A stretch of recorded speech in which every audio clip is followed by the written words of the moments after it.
I am.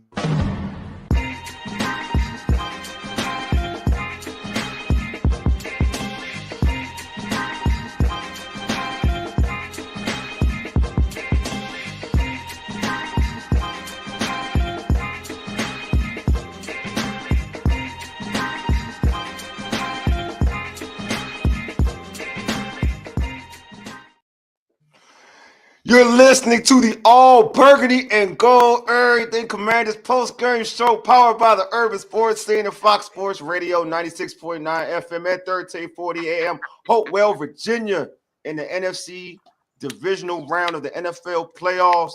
Your Washington Commanders, not just one, but smash the Detroit Lions 45-31 going to the NFC Championship game. Fellas, I'm here with my guy, George, Glenn. We also got my homie, host of the afternoon kick and break command entertainment, man, Darian D.H. Williams. What's going on? Nothing much, baby, but we throw the ones because we eliminate ones around here, baby, because we the one that put the one who eliminated the one. Amazing, bro. How, man, know what? We're gonna get into all that because I'm geeked. Y'all know I'm geeked. I'm geeked for real. But before we get into the game, man, subscribe to our podcast on Spotify, Apple Podcasts, iHeartRadio, and other podcast platforms. Just search All Burgundy and Gold Everything. Also tweet us at ABG_everything. Hit us up on IG and TikTok at ABG_everything. And make sure you subscribe to our All Burgundy and Gold Everything YouTube channel. If you're on there right now, hit that like button right now. Also, don't forget to if you're not on our YouTube channel, join it ASAP. Also, join the Breaking Command Entertainment. Subscribe to the Breaking Command Entertainment YouTube channel as well. So make sure you hit that red subscribe button. Also, like this video. And if you're feeling generous, you feeling froggy, hit us up with a super chat on YouTube.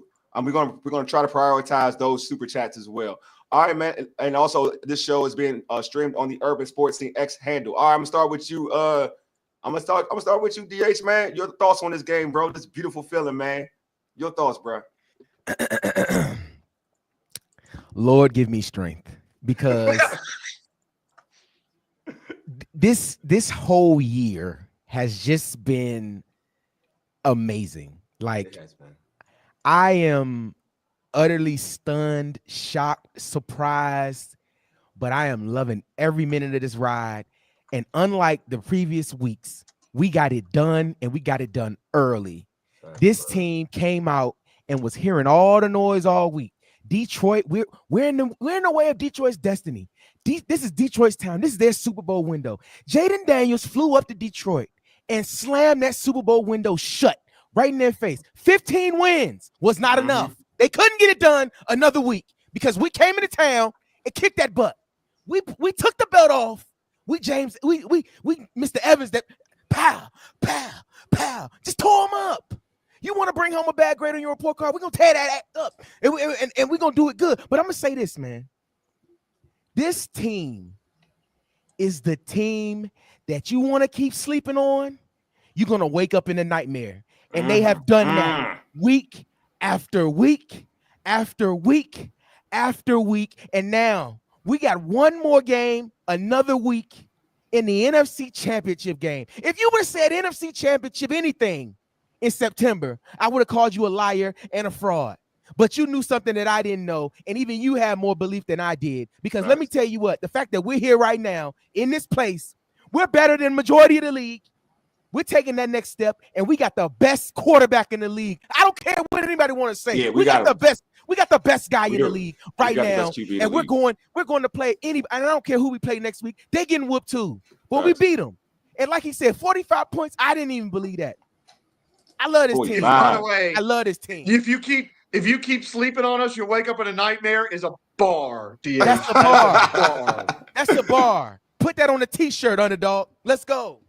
Hey, Glenn, man. How you vibing, bro? How you feeling, bro? How you feeling? I can tell you who's on the Madden cover next year already. Oh, you better believe that. I can tell you who's on the Madden cover already next year.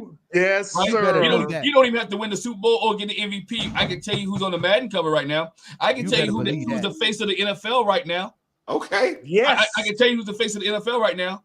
It is Jayden freaking Daniels. Because guess what? Tell This it. dude right here got ice water in his veins. Hey, you got a big catch from Terry McLaurin. Here it is. I said it on the podcast this week. Everybody stepped up. We talked about was Diami number 2? Nah, it was the whole team that stepped up being number 2 today. You had a big catch from Zach Ertz. You had a big catch for Diami. You had a big catch from Terry McLaurin. And I'm going to take my hat off. I got to apologize to Terry McLaurin. I didn't think he had any juice or any speed. Because as many times he got caught this year. But guess what? He showed it when it counted, and Terry McLaurin got into the end zone. Guess what? This right here, for those who are 32 or younger, right? You didn't 34. You didn't see this, right? You don't even understand the feeling of this, right? I can remember 91. I can remember the years there, right? I can remember this team, and I'm not yelling. I'm not even yelling Super Bowl, right? But I'm yelling that this team is an NFC Championship game again. I said B. Rob had a big game. Big Rob hit the gas a couple times, right? Was almost breaking 1 or 2, broke some tackles, got some big chunks. Austin Eckler, when they say this is a team win, this is a team win. Everybody here played offensively, played defensively. They played. Dante Fowler was in there. You had a Farrell showed up tonight. My man Mikey showed up back at hometown in Michigan, right? Showed up tonight. 2 interceptions.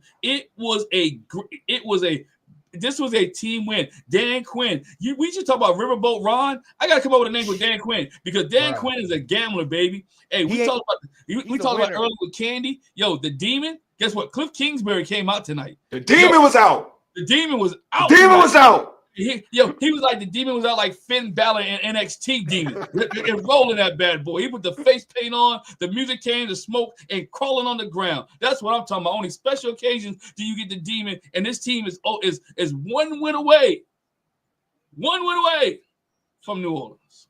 I love it. George, how you vibing, bro? How you feeling?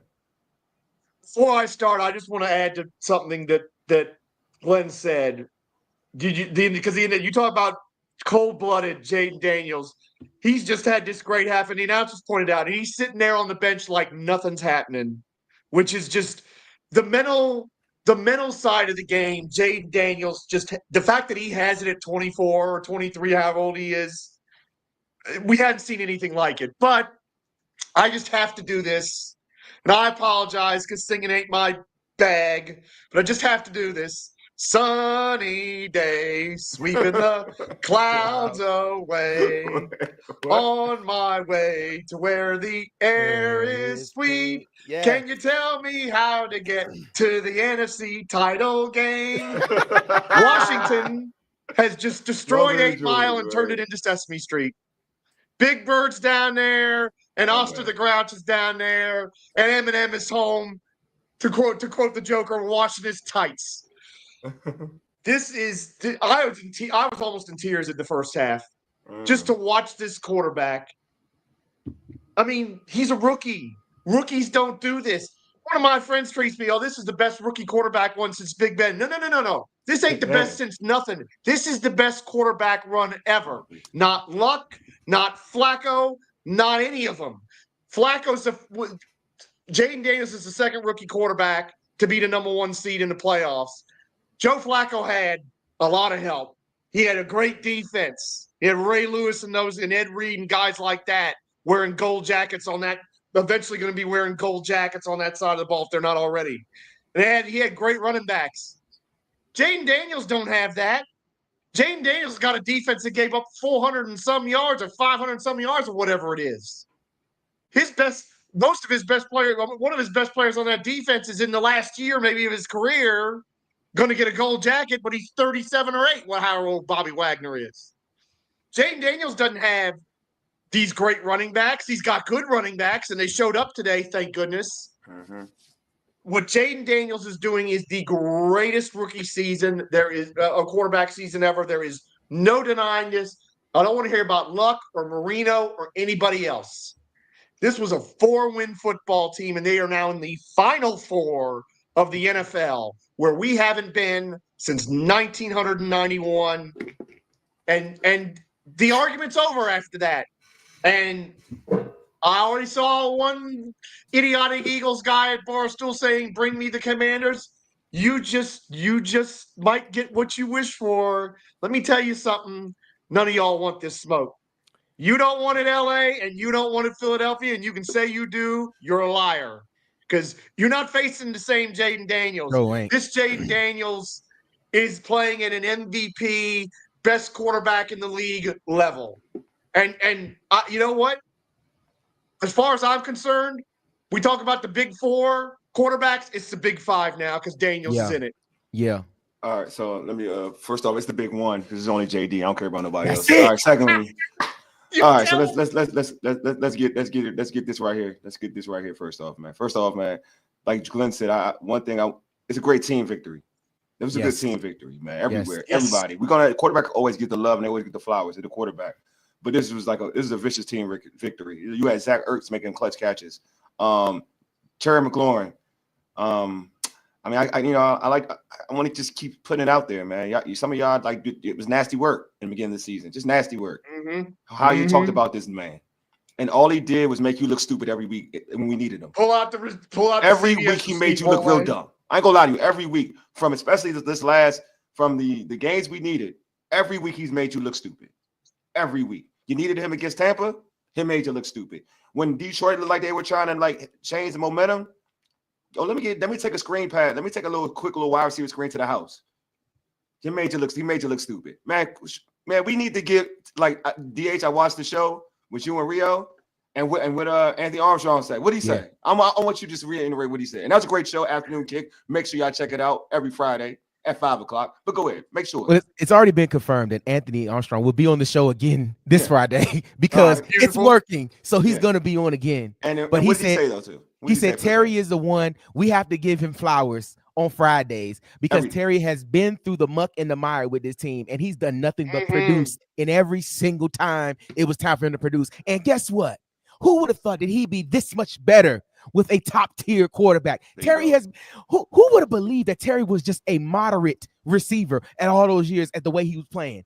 Did JD5 unlock Terry McLaurin? Who is this guy? Yes, he is a different dude, and JD5 is the reason. Terry McLaurin is a dog.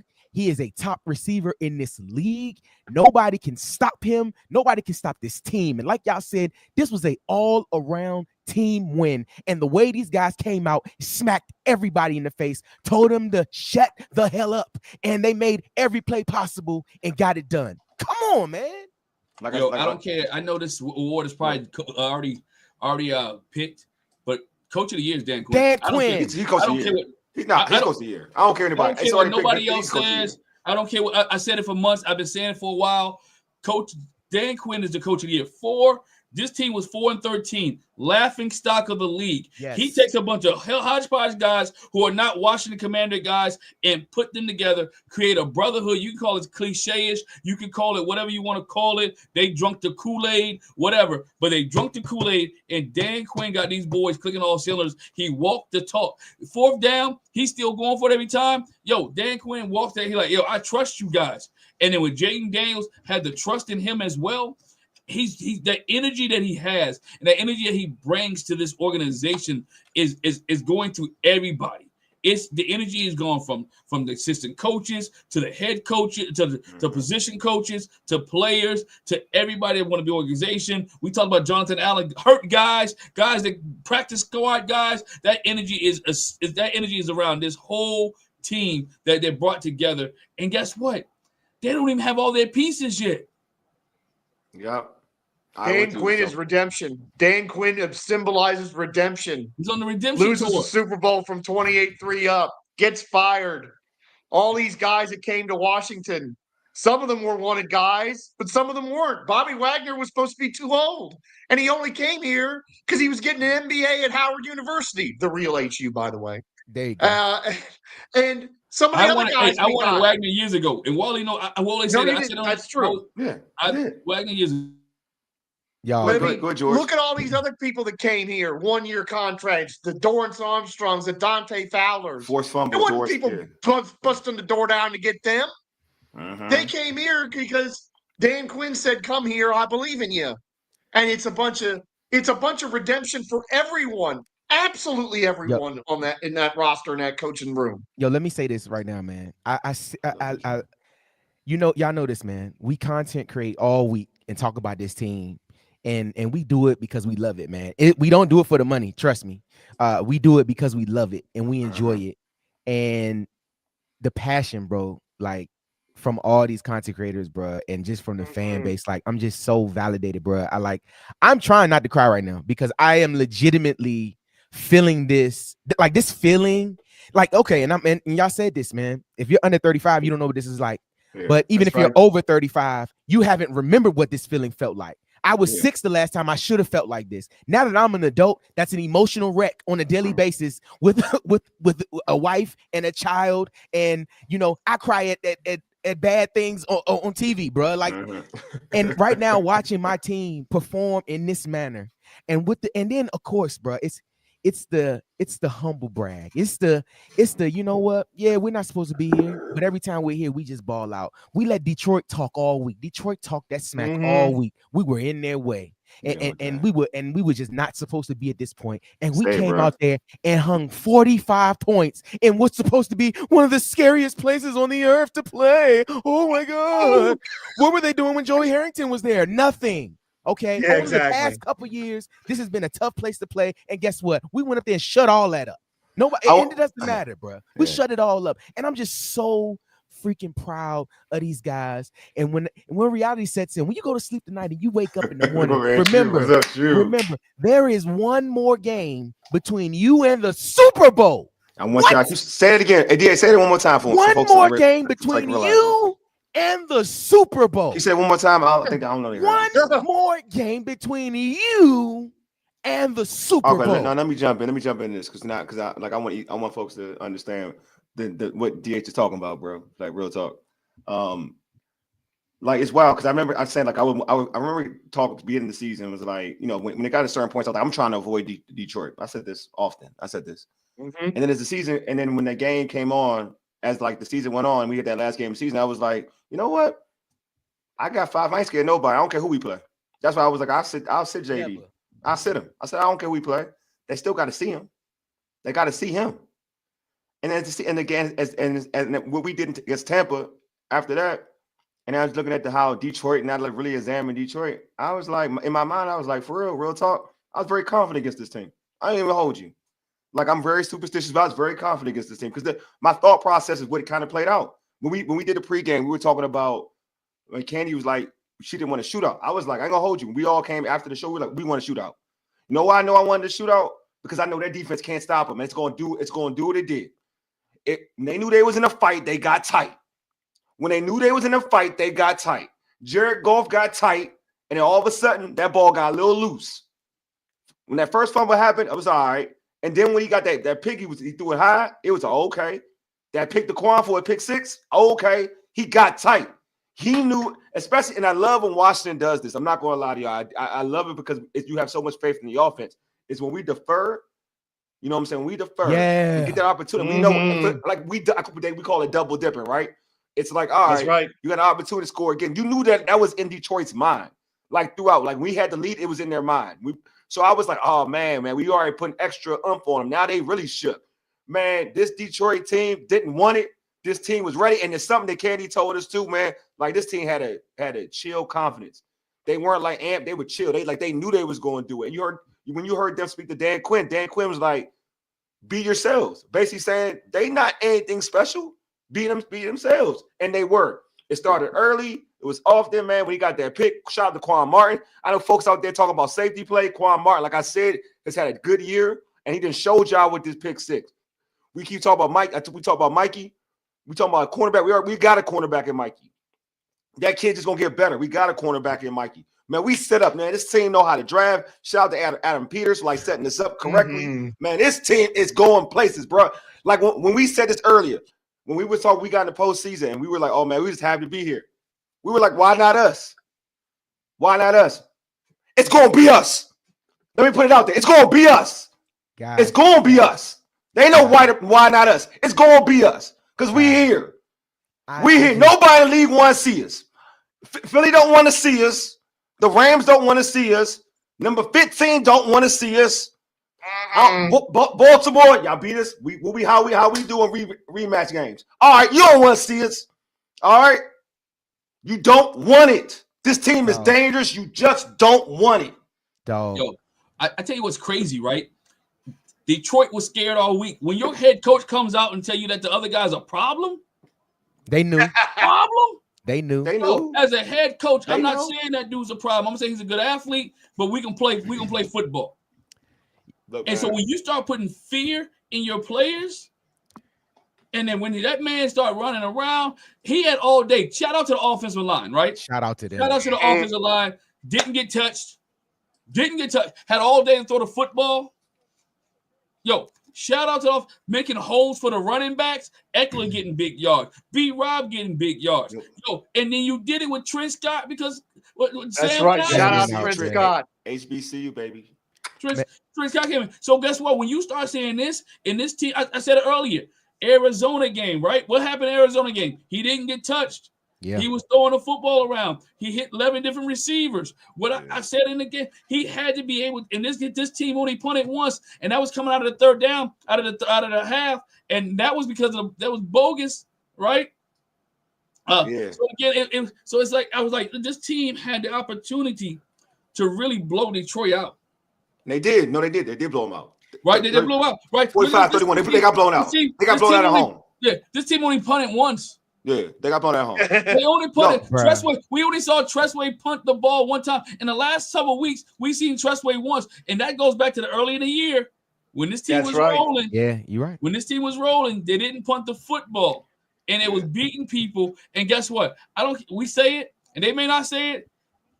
Ever since Jayden Daniels was after the bye week, and he was really healthy. Oh, he looked different. He's been a different dude. You had a different Jayden Daniels. I want to say it out here. I'm gonna put it out here, and y'all can agree with me in the chat. If Jayden Daniels had never got hurt, we might be talking about MVP right now. Man, we probably got the division, man. We probably got the division. Yo, I want to read something to somebody. One person on IG said, I want to give Jordan his flowers. Jordan said, those haters can't stand y'all. Appreciate you, Jordan. He said, shout out to the homie Wole.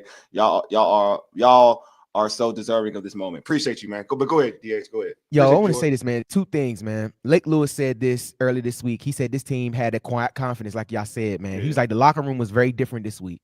This locker room was kind of subdued. It wasn't too many turned up, amped up guys. They had the confidence in that locker room. And then I watched Logan Ryan say something earlier on CBS earlier this week. He said this matchup for Detroit was going to be tough. He said all the pressure was on Detroit.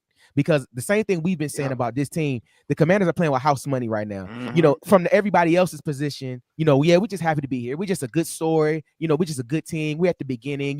This will be a good start for Jayden Daniels, right? Yeah. But Detroit has all the pressure because Detroit has been in this position in the past few years, and Detroit understands that their Super Bowl window is closing, right? They're trying to get to this point that they've never been to. They've never made a Super Bowl. They've never played in the Super Bowl. Nothing. So they're trying to hurry up and get this while they can. They've had an excellent regular season. Congratulations to them. That 1 seed was probably the worst thing that could have happened to them because they took a break off and didn't play ball. We came out there and we punched them in the mouth. And that's the thing what Logan said. Logan Ryan said it's hard sometimes with a team with a bye because you haven't played and then you mess around and look up and you down 10 points because you just got smacked in the mouth. And now you got to try to rebound. And then they couldn't do that because Jared Goff is a turnover machine. Jared Goff came in there and said, I got a few for y'all too if y'all want them. And guess what? He gave it up and he turned the ball over. And I said this. I said, you get a ball. Right. You get a ball. This was the week that I said the defense has bended all year, but they never broke. This might be the week that they're fixed. And the defense came out and they played exceptionally well. They couldn't stop the run, but who cares? It don't matter if Jared Goff gonna throw you a few. They got 5 turnovers on the Detroit Lions. That's and guess crazy. What? When we turn the ball over 5 times, we win games. They turn the ball over 5 times and they lose games. So let me tell you what, we are a team of destiny and we are only up. And guys, just like I say all the time, this is the beginning. This is the bottom of the mountain. Can you imagine what it's going to be like at the top once we get there? Boy, I tell you what, I am so excited and I can't wait. Time out. You see some things I disagree with already. I'm gonna disagree with me. I don't care. I'm gonna never tell you what. First off, the worst thing. Yeah, you're right. You said the worst thing was for them to get the number 1 seed. I agree with you. The worst thing that was because they had to play Washington. That's the reason why it was the worst thing. I'll forget the bye. The worst thing was they had to play Washington. That was the worst thing that happened to them. They had to get us. The worst thing they had to see us. That's the worst thing. That's the worst. They would prefer to see like the Rams or whoever. Tampa, whoever. The worst thing that happened, they had to see JD 5. That was the worst thing that ever happened to them. And they gonna remember this day for the day they gonna remember this. This is gonna bite. This is gonna hurt because it's the only chance they had to win the Super Bowl. Because JD 5 about to take over. They ain't gonna have no home field advantage no more. You know what I'm saying? They ain't gonna have that no more. No, coach is gonna be gone. I knew they was in trouble when Joe Gibbs was in the house. Oh yes, sir. When you had Joe freaking Gibbs in the house. One thing I like about this organization, we haven't talked about it. And Joe was in the house. Yeah, my Jesus was in the house. Yes, my coach and Jesus was there. Yes. Oh shoot. We needed a Gibbs to counteract the other Gibbs. That's what we need. Facts. Yeah.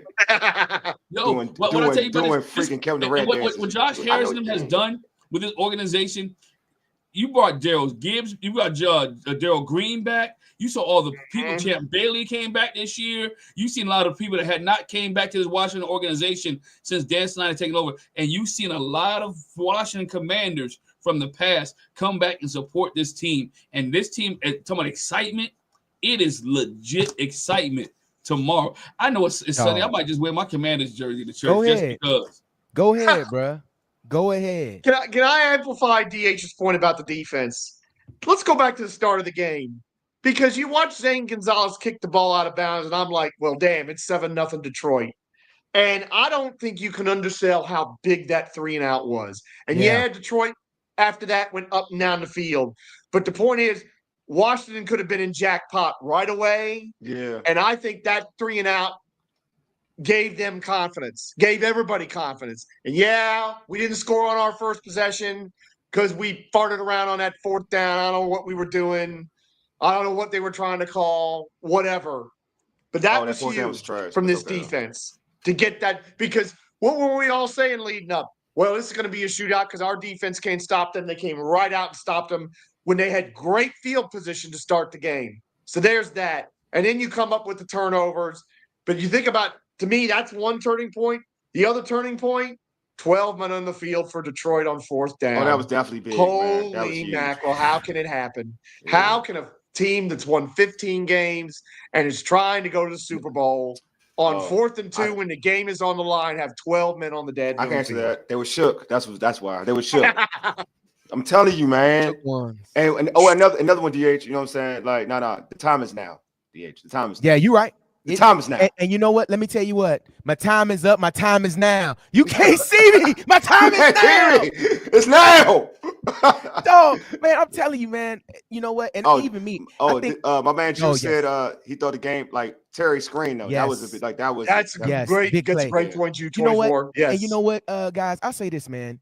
I have been trying to temper my fandom in a way to keep myself composed, right? I'm so happy about this year. I've been trying to keep my fandom in check. I'm like, you know what? I think we're a good team. I think we can win the game, but I'm trying to just be keeping it in check, bro. Now I'm shirtless all week, bro. When I go to the grocery store, I'm hurting feelings out here. I'm gonna tell you, man, every time that this team has been counted out or have been doubted, they've just stood up and played ball. And that's what it is. We talked about it, man. We said this is why the games are played on the field.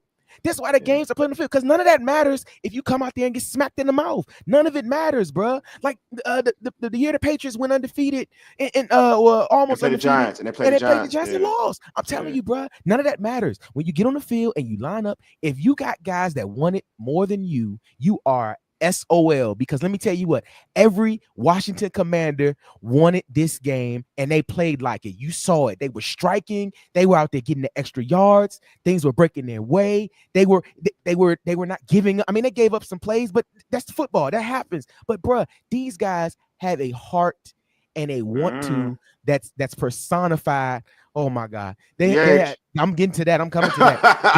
They have a heart and they have taken on the personality of Dan Quinn.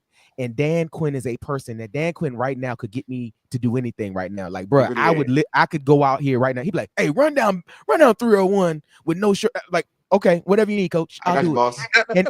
And I say that tongue in cheek, but this team is taking on his personality and is going out there and doing whatever they need to do. They have so much swag. There is no question on fourth down. What is a fourth down anyway? Yeah, like nobody. Bro, and you know what? Now it's to the point that it's not even a question, bro. They have 4 downs in the bag, bro. Another opportunity to get a first down. Exactly. And let me go to De'Ami Brown. Go ahead, De'Ami Brown. Not bad for a bunch of bad. Yes. Let me pull this up. Go ahead. Show him. Oh, there we go.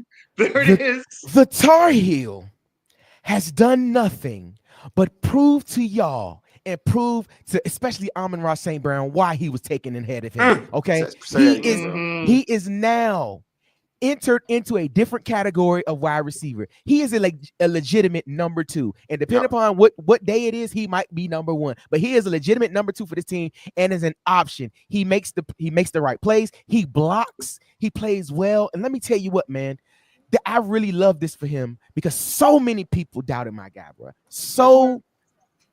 I'm about to feel it. So many people doubted my guy, bro. And all he kept doing was showing up to work. And on his Twitter, he kept thanking God for the opportunity. And he came out there and kept doing whatever they asked him to do, whether it's come out there, catch a screen, whether it's block down the field, whether it's do whatever. He just shut up and played football and shut all these fans up that's been talking trash about my guy. And for 2 weeks, in the biggest 2 games of the season, he's done nothing but prove to y'all why he's here. And he's proved to y'all that why they kept him. Because if he was bad, he would have been gone with Jamin Davis. If he was bad, he would have been gone with Darian Mathis. If he was gone, he would have been gone with everybody else. But he stuck around and he stayed around, and he's here because there's reason and there's purpose for Dyami Brown. And he is the man that's going to help us take this next step, bro. It's a Carolina week all week, baby. Here, Carolina Tar Heels. And also put some of these comments out here. Hey, first off, you know what? You got something you want to say? You know, I want to get y'all vibe, how y'all feeling, because this is a beautiful day, man. We're going to the NFC Championship game, so I'm putting the link in the chat. Yeah, y'all can pull up, man. I want to say something that Paul said real quick, man, and we haven't talked about it that much. And what Paul said, we'll go back to his comment here. This right here, that the underrated play, Mikey, before the half. Before the half, that was big. God. That was big because it was big because they was going to score either field goal or 7 and we'll cut the lead. So now Washington had an opportunity to come out in the second half and come up 7, go up 17. Mikey made a big play, and he cut that ball off too. And that, he did, because he's one of them. Right in Jameson Williams' hands too. Yeah, my man Paul's gonna say it himself, man. What's up, Paul? Paul. What's going on, Paul? What's up, Paul? How you feeling? So I done came back inside and ran down Central Avenue, baby.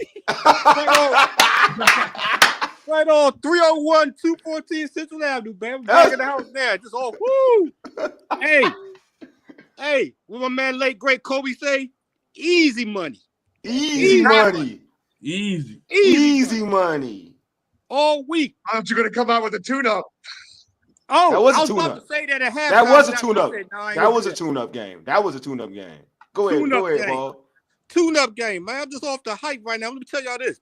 All week, I know I've been coming on the show, listen to the shows. Yeah. And I posed the question to Candy. Well, you remember? They had like a quiet confidence about them. Like, this game, did you look at like, Minnesota, went down the field on Detroit last week. Yeah. I was like, well, we moved the ball all year against anybody. Oh, that's easy. Facts. 50. We could have hit 50. What? We could have scored 50 if Dan wasn't trying to be so generous. Should have went for it on 4th and 1. We just could have got 50 points on them, man. Come on, man. Hey, underrated player of the game, Mickey Lott. The interception at halftime. Baited Goff, man. Hey, Todd, we said that in the chat in the pregame. Goff can't beat us. Yeah. Bruh. Sure didn't. He sure didn't. I'm just saying, look, man, I'm just happy. Like, I'm all positive. I'm just happy, like, they took advantage of the plays that was out there, man. Armstrong made a big play. I thought that was a big play. They were about to score. They had momentum. He forced that fumble. I was like, oh, okay, bet. We in here. You know what I'm saying? Like, it changed the tide because that was my thing. Like, this is why I had like a solid confidence for myself. I was like, they can't stop us offensively. Nope. You know what I'm saying? And it's just about us being able to have a couple drives so we can stop them. We can stop them a couple drives. Now, I ain't know that Jared Goff would have that Jared Goff type of game where then it was like, all right, it went from being a close, high scoring game to like we blowing the squad out. You know what I'm saying? Like, and again, I want to give Dan Quinn all them they flowers, man. Like I complain about going for it sometimes, but you know what? They treated like it was. You know what? They knew what this team was. On the other side, the Lions, the highest scoring offensive team, and they knew they needed 7. We talked about that in the pregame, right, Paul? Everybody was right. So we need 7. You said that in the chat. We need 7. We went for 7, man. The mindset was 7. It was never 3.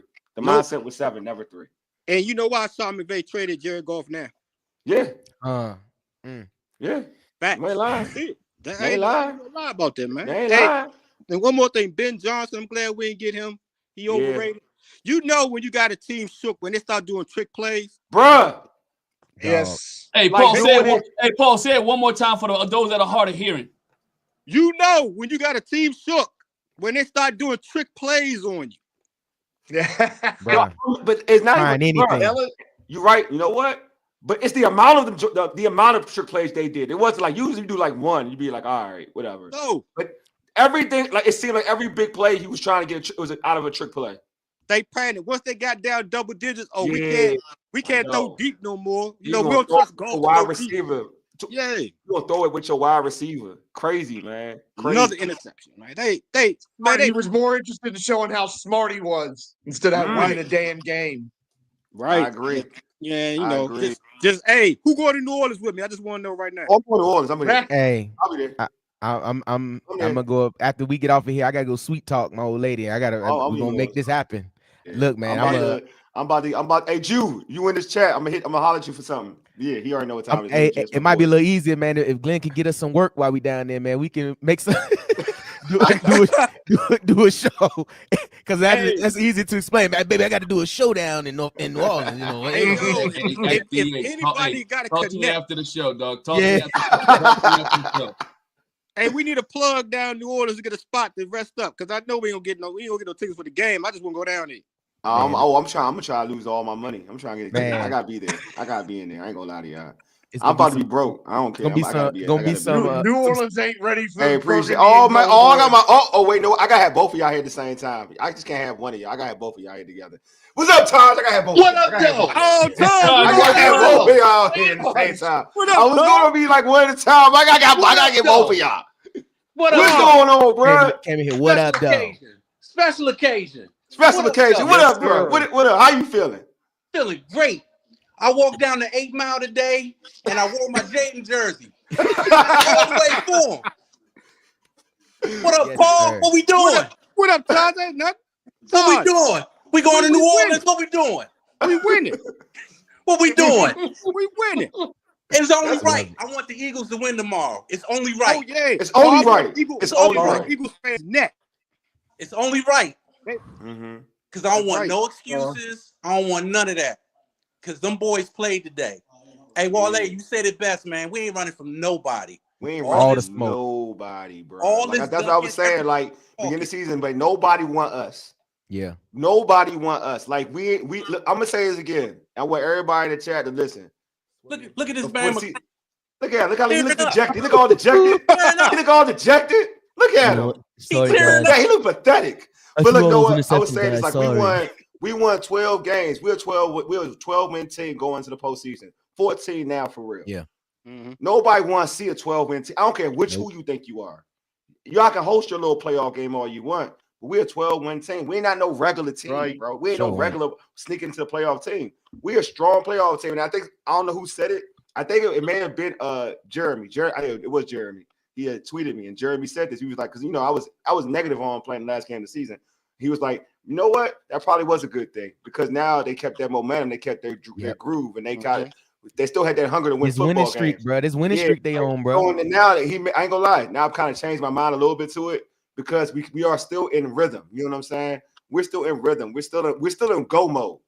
Like we haven't been off go mode, regardless of if we didn't play great that last game of the season. But we've still been on go mode. We've been on winning football game mode. We haven't been on like let the third stringers play and lose this game. Nah, we've been on getting this W, and we haven't lost that mode. These other squads like they ain't 7 in a row. And I'm telling y'all, aren't y'all glad we able to get this over with tonight, and we ain't got to wait for tomorrow, bro? Or we got enough days, bro. It's beautiful. I'm so glad I ain't got to sit around tomorrow and wait. But it's already done. We got it done. Now we can just sit back tomorrow and scout. That's all we can do, bro. It's already done. Yes, it is. Already done. Hey, y'all, I'm gonna let y'all go, but I appreciate y'all. Y'all got anything else y'all want to add? All I'm saying is this: I need that hookup down in New Orleans for the Airbnb. Yeah, we need that, bro. Hey, Glenn, we need that. Bring a jersey church tomorrow. I think I'm good. I'm wearing mine tomorrow too. I got you, Jay. Yes, I got you. I'm wearing Yes, mine. sir. All right, y'all, man. I appreciate y'all y'all as boys, always, man. Love man. y'all. Peace. Yes, All sir. right, appreciate y'all, man. I had to get both You of know, them. and I want to go back on something Taj said. I love it that he wants Philly because I like what I picking up what he's laying down, but it doesn't matter. Yeah, I don't care. Because I'll tell I you, don't care. if somehow the Rams win, there might be 30,000 Commanders fans in that stadium yeah, out in LA. I ain't gonna lie to you. They're gonna take it over. That's true. And in that sense, I almost would rather have that because it'd be harder for them to get in up in Philadelphia. Plus, you got to deal with those Philadelphia fans, which is never fun. Fans. I love our fans, but like I'm gonna tell you again, I don't care who we play. Like to a point where this, like I don't care with travel, whatever. I'm about smacking the next team. Yep. Off of selfishness, I would have smacked Philly so they can learn. Off selfishness, but it doesn't matter. To me, it doesn't matter. They all getting that. Hey, thanks, Santiago, man. Appreciate you. NFC Championship game, anyone, anytime, anywhere. That is my point. Anywhere, anytime. So I'm saying anyone, anytime, anywhere. I'm with it. That is my point. You could bring whoever. This all right, real talk. This Lions game, though there was a couple of Commander fans who traveled and kind of screamed out. But I'm gonna be real with you. That was a hostile environment. Yeah, it was. That was a look, and they smacked them. That's what I'm saying. I don't care if the fans traveled. This team don't care. That don't matter. They don't care. It don't matter who's in the building, bro. Exactly. We gonna play ball. Because they get their mindset. The mindset we road warriors. Yeah. The mindset they road warriors. Yes, they roll. Yeah. Dan Quinn got these guys locked in and said, look, we know we can't get a home playoff game. We can't get a home playoff game. So guess what? We're going to have to go win on the road. And guess what? And you don't think we traveling to Philly, though? I'm going to lie to you. We traveling to Philly. I don't care how bad they are. We traveling to Philly. Oh, dog, it can be 2 degrees. It can be 2 degrees because it's going to be cold next week. Yeah, the Arctic air is coming. It can be 2 degrees next week. We're gonna be there. Washington fans will be in Philly. Man, look, it's a different Commanders team, George. Like this is a different era now. We back to old school Washington Redskins Commanders stuff. Like we're traveling. It don't matter now. It don't matter. George, it's the NFC Championship game, bro. What you think? You think someone gonna stop us? I don't care who we play. yo, that video I posted earlier this week about preaching to Detroit fan base is going back around again, bro. Let me tell you something, bro. And truth be told, and y'all know, man, like there is something about being humble, bro. Like there's something about not being boisterous and not bragging and not really, telling people how good you are. Because a lot of times the loudest one in the room is the most afraid. Facts. You know what I'm saying? The loudest one in the room, the most confident person in the room, the leader don't even have to talk because you know who he is when you walk into the room. All that loud talk they was doing, man, I love this humbling moment for them because just to be able to say, hey, look, man, this should teach you for the next time, bro. That's why the games have to be played on the field, bro. That's why they have to be played. And every message that has been is about being humble. And what are we? Jayden Daniels is the most humblest, the most meek, the most quietest, the most confident dude that's on the field and has, just like Dan Quinn, everybody will run through a wall for him. Everybody will run through a wall for Jayden. And Jayden is the first person that's going to thank God and then thank all the other 52 guys on the team before he thanks himself. And I'm telling you, that's the word, humble and hungry. Yes. And everybody on that squad is humble and hungry. And I love that for us. Remember that first interview with Jayden Daniels at rookie minicamp where they're like, oh, are you excited to start? It's like, no, I'm here as a quarterback here to learn. That's it. And it's like, that blew my mind because you don't hear that from rookie quarterbacks by and large. And it's like, he set the tone for himself there, but Jayden Daniels is quiet. Jayden Daniels says what he needs to say and doesn't over elaborate. And like they were saying, on the sideline, he's just had this great first half. They've scored 30 points in the first half, and he's sitting there like nothing happening. Because a whole half of football is left. Side of the pillow. I love it, and to score 2 more times after that, man, it's crazy, bro. Like when you have kids and you see like there's a time like where you see your kid grow, and y'all see that maybe with nieces and nephews, where like they just grow up right in front of you. That's what's happened to this team this year. This whole organization in a 1-year turnaround has gone from kindergartner to middle schooler, like nothing, bro. Like we were in the last year, we were in the doldrums. We were in the dumps. We were watching everybody else play this year with 4 wins, thinking about what are we going to do? Who are we going to draft with the number 2 pick? And Adam Peters came in, flipped this whole field and made the best decision and another thing about that, shout out to the Bears for being so sold on Caleb Williams that that they wanted to take him, and we just got left with Jayden Daniels. And let me tell you what, sometimes when the decisions are made for you, it works out. It's just so much good. Because let me tell you what, every Bears fan right now would love to have Jayden Daniels. Facts. And also I'm gonna say shout out to that too, and shout out to like just be real. Like we didn't want Cliff Kingsbury. Initially, he was a guy I just think he's been perfectly Jayden. I think that we can like Jayden deserves the flowers like being the guy we brought in here. But I think Cliff Kingsbury combined with him has been the greatest marriage you can ever have as quarterback. It proves that we don't know anything. Yeah. It proves that we can see that as fans, we see things and what we think. But the people that are in the building and in the walls, they know what their team needs. Imagine somebody coming to your house and trying to tell you how to run your business. Facts, that's your house. And we can have opinions about everything, but only Dan Quinn and Adam Peters knew who they needed in their building. They went and got the right players. They went and got the right coaches. And look, I'm telling you, everybody's talking about Aaron Glenn and Ben Johnson. They're gonna really be trying to pluck guys from our staff. Like they're gonna be trying to get guys from our staff immediately. And I love the way that our staff is built, that we have guys coming up right behind that. Hey, when you get that next opportunity, go ahead, take it. But we got guys coming up. But man, shout out to the front office, man, for building this squad in a way that we haven't seen done before. And now it's just done so correctly, man. Like it's amazing to see. And brother, the turnaround in 1 year, there has to be, this has to be a documentary, because let me tell you what, 31 other teams are trying to find whatever this formula is that Adam Peters and Dan Quinn did. Because I'm going to tell you, we're the only team that had done it and has gotten this far to this point, bro. Like, how does this happen? Hey, I will get one shout out. We haven't talked about his name. Shout out to Frankie Louvu for the hit on Jared Goff. Yeah, yes, sir. Yes. Good clean and hit. You know what? Good clean hit. Speaking of that, all these damn people going on about, that should have been a 15-yard penalty. No. I just want to remind, for any Lions fans or anybody that wants to make an excuse on that, Washington still would have had the ball in the red zone. And they would have probably scored anyway. And they more than made up for it by calling a phantom face mask that gave Detroit 7 points. Bro, what? That one pissed that one pissed me off. I had to text you guys. But I hate the call. I hate the fact that how can the quarterback be defenseless player if he's trying to go make a tackle? You can't be a defensive player if you're trying to make a tackle, right? I have the right to block you, or if not, then you make the tackle. Let's make it make sense. Me too. Do y'all remember Chris Baker when he knocked the living hell out of whatever Philadelphia quarterback? Was it Nick Foles? Nick Foles. Nick Foles. Yeah, Nick Foles. That's right. And God love him. What's his face that used to play for us? Trevor Maddich gave him like the big and tall player of the game for doing that. Because if you got a chance to take a shot at a quarterback on an interception return and you don't do it, you ought to be run out of town on a rail. Head on a swivel. Jared Goff, next time, don't try to make the tackle. Just stay over there. Jared Goff, you're at Cabo, man. Go ahead and chill, bro. You in Cabo. Go chill, bro. Go get the golf clubs. Go ahead, man. So Candy on the pregame spoke about, Ben Johnson Cliff Kingsbury outperformed Ben Johnson.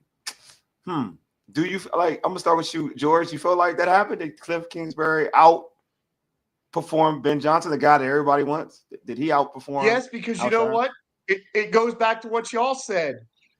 Cliff Kingsbury didn't have to dig far in the bag to move this team up and down the field. He didn't have to call a running back, a wide receiver shoveling it to a running back, or some screwball reverse to Jameson Williams, or Jameson Williams throwing the ball, and none of that stuff. And speaking of that, I want to make this point, because every time I hear about Ben Johnson being a coach, they're like, well, Lance Newmark's his guy, and Lance Newmark's going to go wherever he is. If I were Lance Newmark, I'd think very carefully about that. You got a good thing going here in Washington. You might want to wait for a better spot before you go with Ben Johnson, who thinks showing off how clever he is more important than winning the football game. Cliff Kingsbury buried Ben Johnson today. I like buried him. That's what Put him in the ground. 6 feet under. See you later. Play the Undertaker music. That's what happened. Dum. I like it. So I like that. Yeah, I'm with you, George. Oh no, Glenn, you want to say something? Glenn, you want to say something? Yeah. I want to say, I think Ben Johnson didn't call a bad game, right? I think Ben Johnson didn't call. If you look, he had over 300 yards. Only thing I think Ben Johnson made the mistake is not giving Jahmyr Gibbs the ball more. I mean, that's important. To me, that's important. That's the biggest mistake I've seen. God, dog, that dude, every time he touched the ball, was picking up 8 or 9 yards, and you stop giving him the football? Yeah, my man, I'm like, what was wrong with you? Right? And Jared Goff became Jared Goff. Blake Goff was there. Jared Goff became Jared Goff. Bruh. Hey, what Vince McMahon said, Brett screwed Brett. Yeah. Jared screwed Detroit. I mean, Ben Johnson put the ball and said, you screwed him. That's how I look at it. You got Jameer. I ain't gonna lie, look, I ain't gonna hold you, bro. Jameer Gibbs, I want him. I swear he was averaging like probably 10 yards. He was like 9 yards a carry. How much? At one point, he was averaging like 9 yards a carry at one point. That's your fault, bro. And Ben Johnson, in the past, you've been a dude that would run religiously. You decided to put the ball in the air, throwing, trying to show off Jared Goff. That's, to me, I ain't gonna hold you. That's on you as a play caller. Like, we couldn't stop him. Brian Baldinger called that. Brian Baldinger said that Montgomery coming back was bad because it meant less touches for Jameer Gibbs. Again, right. you gotta be that's you're the play caller.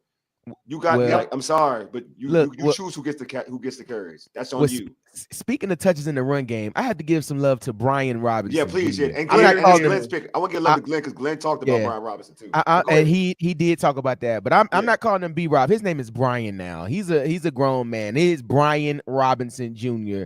And I got to give him some love. Like you said last week, Glenn, the offensive line did not do well. The offensive line played better this week, and they were able to get downfield. They were able to get downhill and run the ball. So I want to give some love to Brian Robinson, who got in the end zone again this week and ran the ball well, was physical. And then also too, man, with our run game, we run the ball, but we ran the ball in necessary spots, right? Yeah. Like we ran the ball where we like get in where you fit in. Like I think they want to pass more, but Jayden Daniels being a legitimate run threat on every play is you have the defense on their heels, bro. And it's really hard to do anything on your heels. I dare you, if you're watching right now, I dare you to stand up and just lean on your heels and see how long you can stay there. It's tough. Trust me. So with our run game, man, look, man, this is the time where you do it.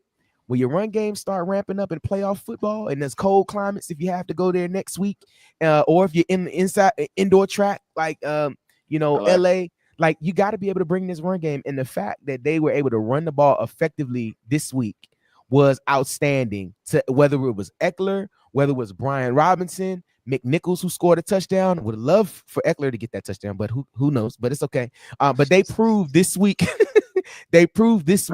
that them being able to run the ball is key for this offense. And then the pass game was just outstanding. But to answer your original question, I think Cliff, I don't know if Cliff called a better game, but I think situationally Cliff was in a better situation to call the game differently than Ben Johnson was. But like y'all said earlier, man, when you start calling trick plays, I just read that. 182 yards rushing, by the way, for Washington. But one thing we haven't really talked about, and I want to talk about, we haven't really talked about it, and we got to give him more credit. This defense caused 5 turnovers. 5, bro. I mean, I know Candy mentioned it. Who would imagine? Who would imagine on this big stage that this team, this defense, stepped up, bro, will cause 5, not 1, not 2, not 3, not 4, but 5 times. 5 times. 5. I felt like doing a spin and Rooney or something like that. But, that's right. 5 turnovers. Oh yes, man. Right. 5 now, can you dig it? No, people thought this team would give. To be honest, people thought this team would give up 5 touchdowns. Right. Yes. They thought this team would give up 5 touchdowns, 5 running touchdowns. Right. This team, this defense caused 5 turnovers, which, in my opinion, is the difference in the game. And they scored off of every one of the They scored over the majority of the turnovers. All I hear is Booker T. Yeah, I know George messed up for me with Booker T NXT stuff. NXT stuff. Oh yeah, man. Hey, I go way back with Booker T. Booker T is one of the greatest tag team wrestlers of all time. Oh, never mind what he did after. But I will say this about the defense. Now let me focus. I got to focus. I will say this about the defense. But listen, defense had, like they forced turnovers, but I do want them to be a little bit better, a little bit more stout. I'm not gonna lie to you because you get turnovers or Jared Goff helped out a lot of the situations, and which was great. Don't get me wrong, you gotta take advantage of it. But this team still gave up 300 yards passing. Yeah, like that's the way they were giving up yards was 521 yards of total offense. Yeah. Did they get George? 521 total yards of offense. And I got respect because this Lions defense is tough, right? I mean, offense is tough. The Lions offense is tough. But you do want to be a little bit more stout, like take something away. And I just felt like they didn't take, I mean, thank you, Jared Goff, but they didn't take a lot away. Like Washington didn't take a lot away. Like Jameson Williams was open deep. The running lanes were still there. You know what I mean? I think Ahmad Ra had like over 137 yards receiving. Teddy everything was still there. Touchdown drive. Yeah, for goodness sake. Everything was still there. But at the end of the day, like, the defense deserves. They created turnovers, and that's a good thing. But they're still in terms of, you got to be a little more stout when you're trying to do something really special. Because I'm told you I'm looking different now. I don't care about nothing but a Super Bowl win. That's how I look at life now. It's a Super Bowl win. That's how I'm looking at this whole season now. But but to a point though, but to Glenn's point, they deserve credit because they got the big play. They made the big play. I mean, Dorrance Armstrong made a hell of a play on that fumble to me. Like that was a hell of a play. Mikey cutting on that football, cutting on that post was a hell of a play. So I'm with you, Glenn. Like, yeah, they deserve some credit for that too. Who said it? I can't remember who said it in pregame, but Diami almost got that 100 yards. Yeah, I know. That was that. Yeah, I know. That was you, DH? Oh, pregame. That was me. I was on that. Yeah. Somebody had said it in the chat. I didn't say that in the chat, but somebody did say. Oh, Paul. That's Paul. Paul said. Oh, sorry. The prediction. I apologize. I'm not gonna steal. That was Paul. Paul said 102 touchdowns. I think he said 2 touchdowns and 1 touchdown. Yeah, but the 100 yards. He said 2 touchdowns and 101 is what I remember. Yeah, that's what it was. Yeah, he was 2. Yeah, he didn't miss by much. He had 98. Didn't miss by much on the yardage. I'm just saying. We talking about numbers like that's back to back. I'm just saying. Folks out here talking about they want to get this, that, and the other. Last time I checked, you got Terry doing big work, and you got another receiver getting 98. Two games in a row of close to getting 100 yards. You got number 2 wide receivers that don't do that. Mm-hmm. Commanders are now plus 700 to win the Super Bowl. Get on it. Somebody should have bet on them. We would have bet on them, put money on them at the beginning of the season. Oh yeah, Timothy definitely. Jayden is better than Jared Goff, no question about it. Definitely. Jayden is the best quarterback in the NFL. That's where I'm at now. Hey. That's where I'm at now. Hey, that is where I'm at. When they say we got Deluxe out here. When they say next man up, because guess what? Diami Brown has stepped up when all the wide receivers are gone. Hold on. What's up, Deluxe? Can you hear me? Deluxe. Yeah, we can hear you. Oh, what's going on? What's going on? How you go? How are you? Man of mystery. Holy crap! Let's go. Hold on, I got to get away from my dog. Let's go. Look, man, I want Deluxe's vibes, man. I want his vibes. That's what I'm talking about, man. That's what I want, the vibes. Dude, oh my God. I was at a rally bar tonight. It was freaking amazing. I had a work party. I had to bail from it. Like, I literally got to the rally bar and it was kickoff. I literally ran into the bar and the ball was kicking off. I didn't miss a second, but I made it there by 1 second. It was ridiculous. This game was absolutely nuts. I'm so like I don't even know what to say right now. 1991. Yes, bro. Yes. 1991.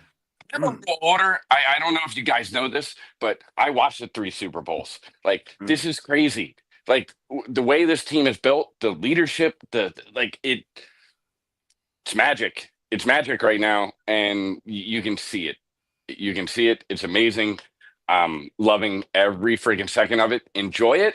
We are not playing with house money. We are all in. Let's go, baby. Let's go. Right. I love it, Deluxe. I love it. That's where I'm at. I love it. That's where I'm at. I'm with Deluxe. Like I watched, like I said, and 91 is the Super Bowl. I remember a little bit of 87, a little bit. I was young, like probably like how DH was thinking about him 91.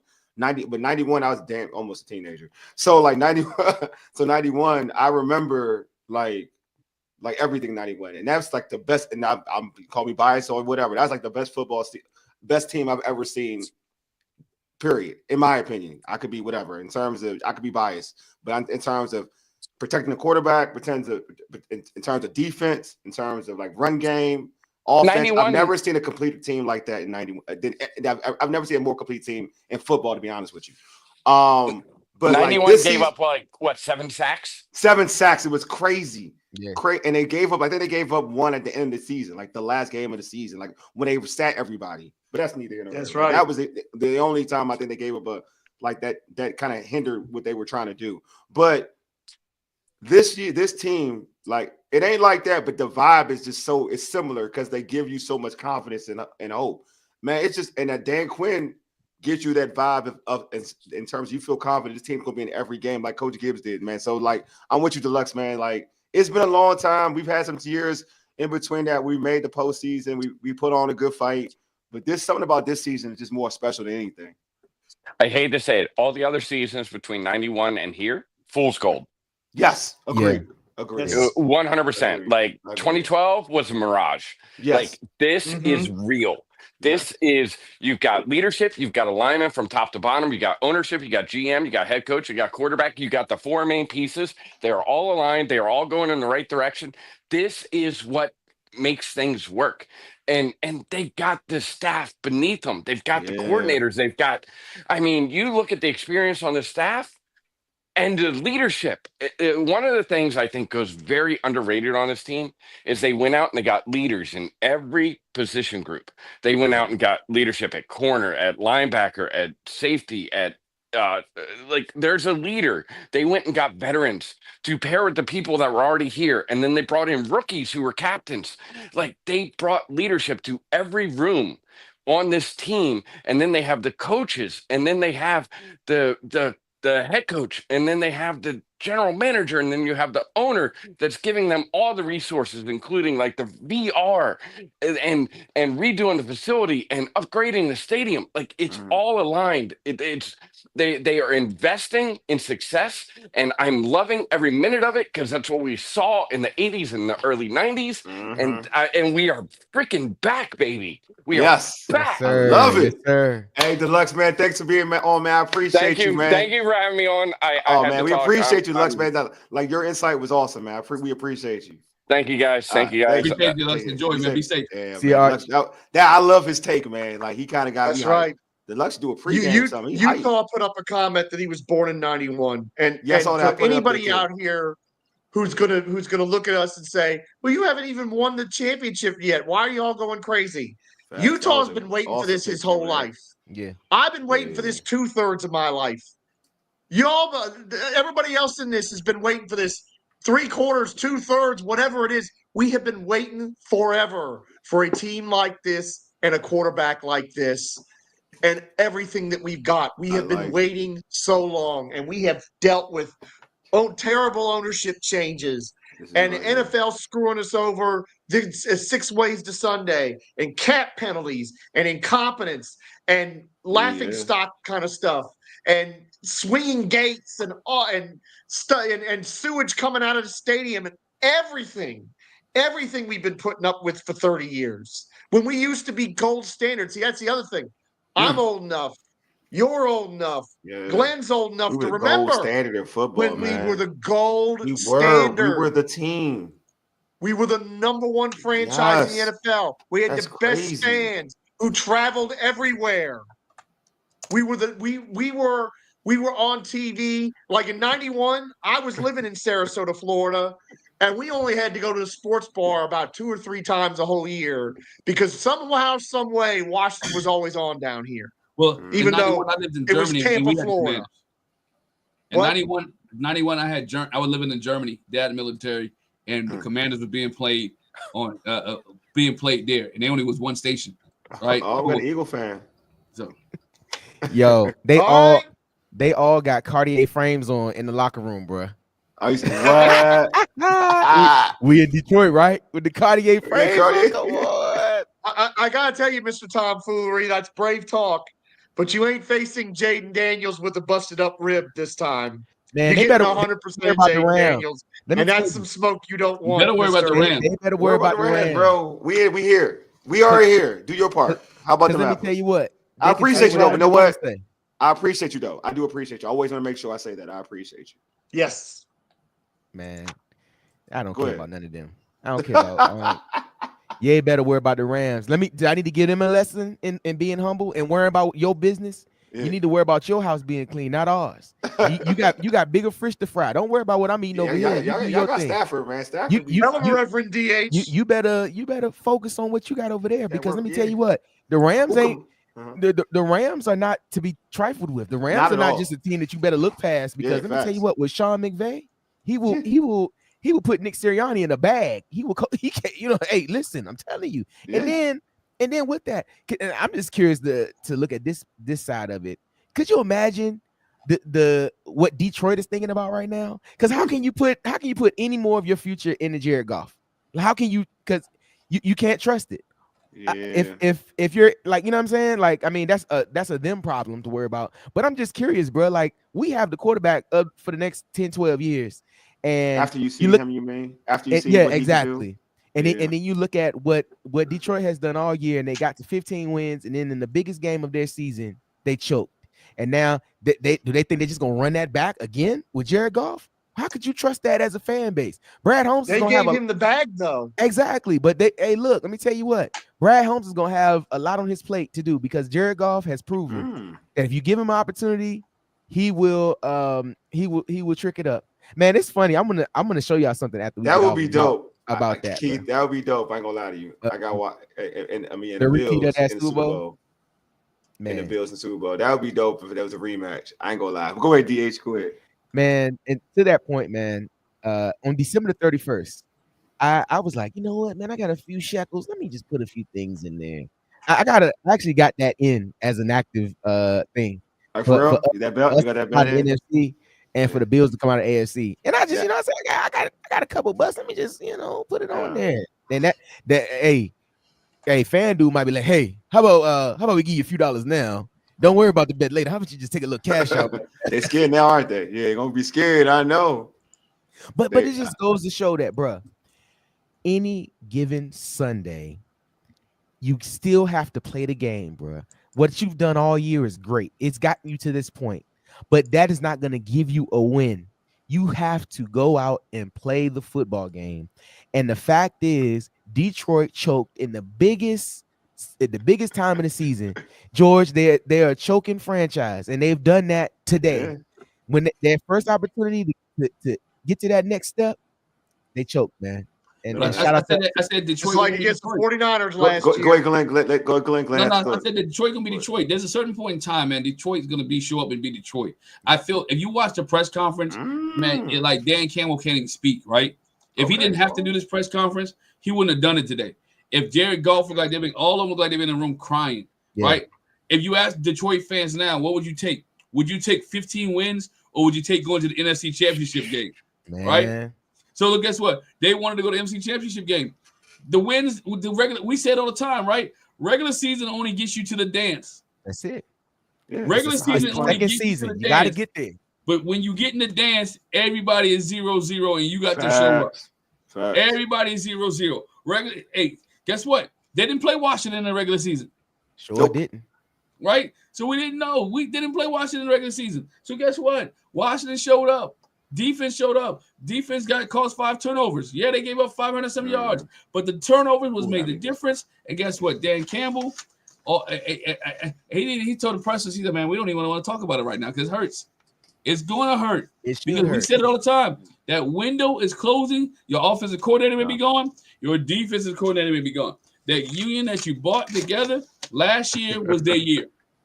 Yeah, Shelly, what's going on, Shelly? Yeah, we shut the haters, Shelly. Do y'all think? By the way, I really want the Ravens in the Super Bowl. There's only one team I want more than the Ravens in the Super Bowl, and that is the damn Chiefs. Yeah, that's Paul want. That's what Paul wants. Boy, I would love Jayden to end that Mahomes era. Good. You bet your last little dollar, Mister. Because you know what? Jayden is good enough to beat the refs and the Chiefs. Yeah, he is. That'd be good. I mean, it would be dope. I would love that. New Orleans. Man, New Orleans ain't ready for that. A DC Baltimore Super Bowl. The Mo's and the Yo's. Shelly like I'm the Chiefs. Hey, yo, I'm gonna put the link in there one more time. I'm gonna put the link in one more time just in case we got any latecomers that didn't see the link, man. Do y'all think that this game may have hurt Aaron Glenn and Ben Johnson on their coaching opportunities? Not Aaron Glenn, because Aaron Glenn's got a legitimate excuse. I don't. Somebody tweeted it out. All the defensive players they're missing. Now that doesn't totally absolve them, because you know what? You got to be good enough to take advantage of it. Jayden Daniels was good enough. Aaron Glenn has made chicken salad out of chicken stuff all year with that defense. They were in the top 10 in like points allowed in some of these other categories, and they had guys going down left, right, and sideways. Jayden was just too good for him today. Mm-hmm. And if Aaron Glenn doesn't get a job, there really is something wrong in the NFL big time. Aaron Glenn deserves to be a head coach, should be a head coach, has done a brilliant job, is a leader of men, no question about it. Ben Johnson's hurt himself. Aaron Glenn has lost nothing for me, because look, somebody tweeted out the depth chart and put red through all the people that were hurt. They lost a ton of They starters. were missing probably 20 of their top 32 defensive players. Yeah. Hey, guess what? They didn't play the game. You play the game, who you got? That's it. That's right. If it was a couldas, right? If it was couldas. Hey, for those who just came in late, I know Wally talks about all the time. We got a link in the chat, because I'm just excited tonight, man. Y'all excited? You excited, and you want to share your voice. We want to hear from some of you guys that we don't hear from. All right, man, that's crazy. You said talk about an if, man. I feel like Fred Smoot. If an if was a fifth, we'd all be drunk.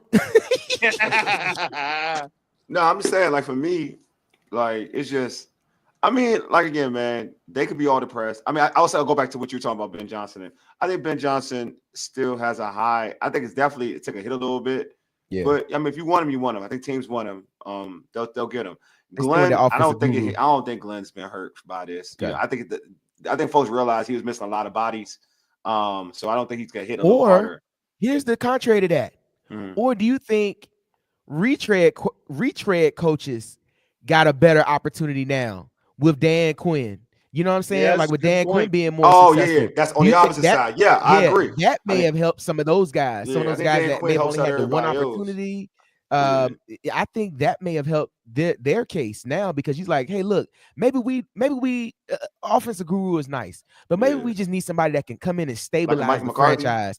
Yeah, like McCarthy. You know, guys like that. You know, maybe Shelly. Yeah, this is good. Ben stupid. You want to say? See, what I'm saying. Shelly, that story coming out this week. Shelly hip. She know what time it is, man. Many did, and let me tell you what, man. I wasn't completely sold and saying, we should keep saying. I wasn't saying that. I was like, if they did that, cool. But I was, because I'm a Tar Heel. But and I can understand why why he would want that, because he think he can roll with that. But let me tell you what, man. I couldn't imagine Jayden Daniels going to any other franchise. I would be this franchise. This is a perfect fit. I would be sick if Jayden Daniels was doing this anywhere else but here. I would be in shambles. The fact that you had opportunity to take him and you didn't, oh man, I would be. But I would say this: Jayden Daniels got lucked up by coming to this franchise, because I don't think any franchise would go to the midst of like how we did. We want to put him in the best situation to be successful, which I always say is important for coaching, to be married with the right coaching staff. Could you imagine going to a coach who has an inept system and can't do anything, and how hard it would be for Jayden to be Jayden? Like, look how they brought in like the multiple offensive coordinators. I mean, or ex-head coaches, offensive coordinators. Then you bring in Cliff Kingsbury. Like, they put him in a situation so he could be the best Jayden Daniels he can be. So, like, just like you said, DH, like, yeah, we couldn't have, I would have been sick to have him elsewhere. But also on the flip side, I think for him, it's great that he can link up to a situation like us.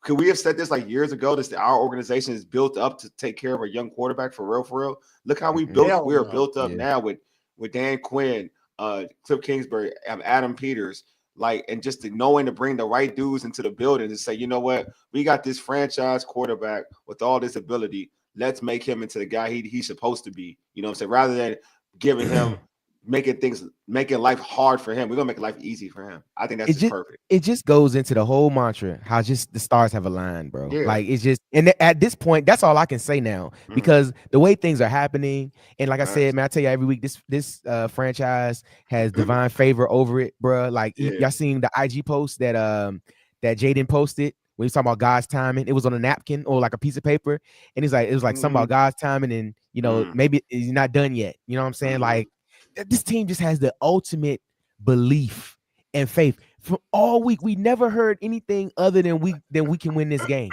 You know what I'm saying? We never have heard that this team couldn't do it, man. Everybody in Ashburn believes, bro. You know, and like Glenn said earlier, you heard on the opposite side how they were talking about us, but everybody on this side has had confidence, had belief that they could get to the next step. And I'm telling you, man, that belief, that hopium, bro. Oh my God. Let me tell you what, they are on it and they're on it strong. And then they come out every week and just back it up, bro. Why not us? They be like, no, it's not why not us anymore. It is us. That's what it is. Yes, I'm saying. Like, who was it on the Giants?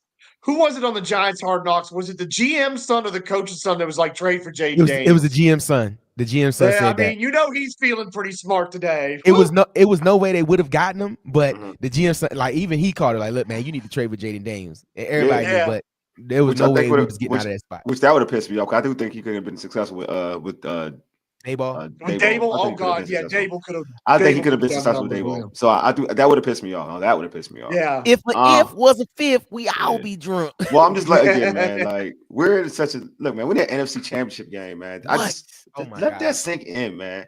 We are in the NFC Championship game. When this whole thing started, man. We gotta paint this picture. When this whole thing started in camp. Yeah, folks said 9 wins. I said 5. I said the Travis Hunter Bowl. Like I put that out there all the time. Like where I was at, man. You know what I'm saying? I was like 6 to 7 wins. Yeah, 6, 7. I was like, man, we get 5 wins. I'm not even going to be pissed off. I was on an 8-8 train. You know what I'm saying? 8-9 train. Yeah, I was like, I'm not even pissed off. I mean, if we lost 5 games, we won 5 games. I wouldn't even be mad. We get Travis Hunter. We'll be set up for the future. That was my mindset. But you know, Jayden and Dan Quinn and Cliff Kingsbury and all the individuals in that building, they weren't vibing what I was saying. They weren't thinking about that. They were thinking that they were NFC champs. Or no, forget that. What am I talking about? They look at themselves like they Super Bowl champs. You know what I'm saying? And I'm with them. Glenn was saying it wasn't a rebuild. Glenn was saying it wasn't a rebuild. I've been saying it wasn't a rebuild. So we gotta give flowers. I like to give flowers to the people who like yourself. You deserve flowers, Glenn. My man Paul in the chat. I think Paul said like 10+ wins. I'm gonna give him his flowers. I think Paul may have said 12 to be real with you. Yeah. Yeah, man. Like so, and look where we're at now. We're like 1 game away from going to the Super Bowl. Like, really think about the turnaround. We went through Ron Rivera, who didn't know what it needed to be done to make the postseason. Who couldn't draft, right? Couldn't draft.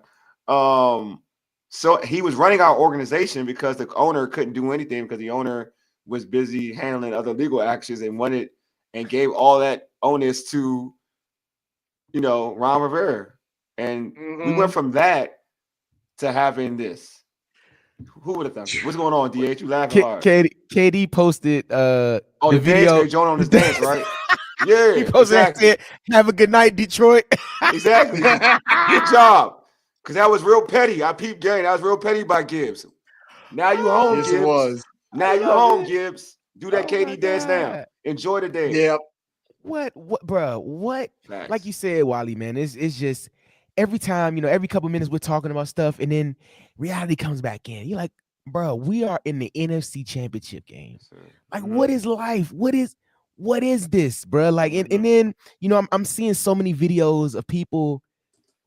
Just the excitement from this fan base, bro. People are screaming outside like I did earlier. I mean, just running up and down the street with 20 degrees outside at 12 o'clock at night, running up and down the street screaming.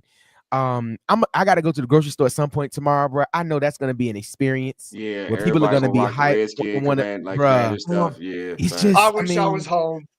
I wish I was home. Come on back, George, man. Come on back. Honestly, because you know what? Not just that, not just going out to the grocery store, picking your kids up at school, whatever it is. I know because I know how great local TV in Washington is awesome in spite of all the changes and everything that's going on. Local TV in Washington is going to be off the hook. Like, there going to be people wearing Commanders gear, doing the news and doing the sports and all that. And everybody's going to be everybody's going to be talking about, whether, how you're going to get to Philadelphia, how you're going to get to LA, this, that, and the other. It's just, I wish I was home next week. Yeah. I wish I was home in Northern Virginia because it's gonna be lit. It's going to be lit. It's like probably starting tomorrow, but Monday. And that's the other thing. You know what's funny? When this team was good, stuff got done in Congress because everybody was happy because there were a lot of people that watched this football team. Yep. And now that this team is good, stuff might actually get done that's good because everybody on Capitol Hill is going to be happy because Washington's good again. That's it. It's unbelievable. That community aspect has come back so much this season as the season progressed, man. It has, though. Yeah. Like it really has come back. And then even if it's not a direct thing, like what you said, George, it's seeing it on TV, it's seeing people, not afraid to wear the burgundy and gold.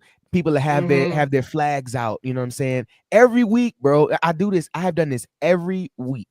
The day of the game, I get up, I go outside and I hang my flags up right on my door every game day. I love it. And I hang it up, and every week it'd be somebody drive past, boom, boom. They be like, either it's a fan of the other team. You're like, but it's just there. So that awesome. Community aspect, bro. And like, I said, we had a new neighbor move in the other day, and he's a Raven fan, but he talked to me, man. He was like, man, what y'all doing, man, is crazy, man. He's like, I love to see that for y'all, man. I love to see the team be successful. Cause like y'all said, man, when we're successful, things get done, things happen. People are much nicer, people are much more considerate. People want to stop, have conversations, and it's people that don't even talk football or know football that want to ask you questions. Like I said, that lady in the store last week, did you see the game? I'm so sorry. I don't mean to bother you while you're grocery shopping. And she like, did you see the game? I looked at her like, you think I ain't watched the? I got all this Commander stuff on in the grocery store. You think I ain't see that game, girl? You know I saw that game. Right. Right. I got a couple things you can want small talk. Right. But no, I was like, man, it's just that community aspect, man. And that's something that we haven't had in this, and just to have that now in full force, man, it's amazing, dog. And I'm so happy, bro. Commander fans can walk outside and not be ashamed. Yes, right? That's right. Right. Commanders fans can walk outside. It's like you ain't gotta be ashamed anymore. You ain't gotta be teased and mocked because you like this, right? My team good. Right, because like when you first put people like found out you like pro wrestling, you like that stuff, you know what I'm saying? They used to laugh at you. But now you can walk out with your chest up big, head up high, and say, guess what? Our team's in the Final Four. Like your team's in the Final Four. Nobody thought this at the beginning of the year. Your team's in the Final Four, right? With a new coaching staff, 33 new players, with a defense whose secondary was trash a little bit this year, with your players that were gone. We didn't even mention St. Juste's name once today, right? No, it didn't. Oh my God. But we didn't even mention Lattimore's name because they didn't throw to his side. Sure did. That's right. So look, it is like you can't tell us nothing. You can't tell me nothing, man. You got this team. This team right now has changed. Is changing the city. This team is changing the city. I see people talking about new stadiums. I see people talking about honking horn Commanders fans. I've seen people come out of the woodworks. I've seen people like, I didn't know you was a Commander, talking about Jayden Daniels. And they're not even a Commander fan, but they talk about Jayden Daniels. That's why I said he is a household name. And I know everybody, look, that I-95, 495, 295 Super Bowl, if it happens, oh my this right goodness. Here, oh my goodness. Deluxe. I went to the Caps the parade, man. But you ain't lying, bro. At a time, but if you could think the Caps or Nats parade was great, man. I'm telling you, I will be that Commanders parade will be insane.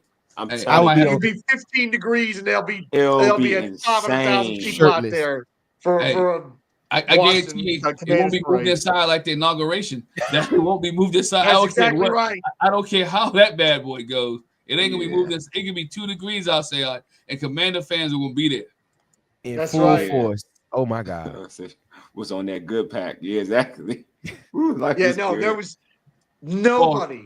Schools would be closed, dog. Schools may be closed. That's how bad it would, because nobody would be in class, bro. Nobody be in school, bro. Ain't nobody coming. Nobody be in school, man. Yeah. Look, you talk. I fly out there for a parade. Yeah. That's how. Yeah. Yeah. This town. This one I want to tell like young folks who haven't seen it, but like obviously we took a hit with the other regime, but when we say this team was the pride of the NFL. It was one of the it was, and it was the pride of this area thoroughly. Top franchise, and bro. I'm telling you, of this area, if it's and you could tell that it was because it's still like in terms of sports media, sports coverage here, Redskin Commanders is king here, right? But it's with negative spin, obviously, because they've been bad for so long. But now with this positive spin with it, man, you can't. It's going to be crazy if they accomplish the ultimate goal, man. I'm telling you, It's almost like original six in hockey. Like, the original six in hockey is almost like that, man. We're like one of those cornerstone, those pillar franchises, man. Yeah, like no question. I love that, man. Hey, but you know what? Can I say something about Josh Harris real quick? Go ahead. Josh Harris owns a lot of sports properties: 76ers, Devils, Crystal Palace. He ain't ever been anywhere near a championship until now. Yeah. Now, I don't know how he sold Adam Peters on this deal. I don't know that. But Josh Harris, Magic Johnson, Mark Hine, all these people, look at what they have done in 1 year. Look at who they have hired. Look at the change and the turnaround. Again, this is from an owner that was, I remember when he bought the team and Philadelphia people were like, oh, he's done a terrible job with the 76ers. Yeah. They're not any, they're good, but they never win nothing and all this other stuff. And he might be about to be in a Super Bowl with the first year where it's his team. Because, of course, that's crazy, can't count last year. He didn't take the team over until training camp. But the winning, this ownership group, and Harris, Mark Hine, Mitchell Rails, Magic Johnson, you're talking about the very best of what they've done to get where they are. And and they've poured that into this organization and turned it from a dumpster fire back to what it was when it was one of the top organizations in sports in America. Facts. Yes, Magic always, anything he touches turns to gold. Gotta be like Showtime, like a Taj. I like this. To go, but you know what? I had to watch Quan Martin's interception again, and when you watch it again. Yeah. Like, dude, once he caught the ball, all he saw was end zone. That's it. Yes. Gotta get there. He did not see anything else. Quan was like, yo, I'm getting here. He missed 4 tackle people. It's like almost every Lion who tried to get him missed him, right? Quan was determined. And and we talked about Quan Martin. I know, Wooly, you said something about Quan Martin earlier. But this team has a different mindset when they get to football. Everybody wants to score. Everybody wants to be that guy.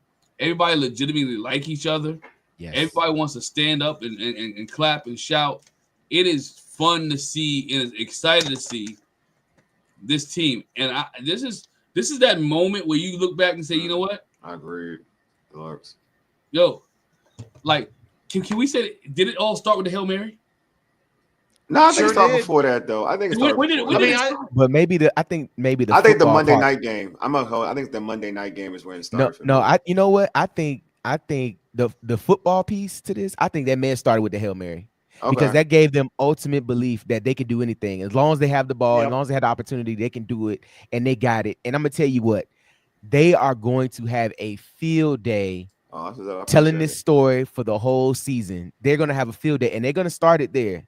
But they're going to, that call from Jim Nantz, that call from Bram Weinstein, and all them calls, like this year, I want to go back and listen to that because I know that call tonight was probably crazy. Him and London Fletcher. Oh, I can't wait for the highlight video with Graham. It's going to hit like crack. I can't wait for that. And you brought up Quan Martin, Glenn. I'm so glad you did that because I was one of these people. I couldn't stand that pick when they made it.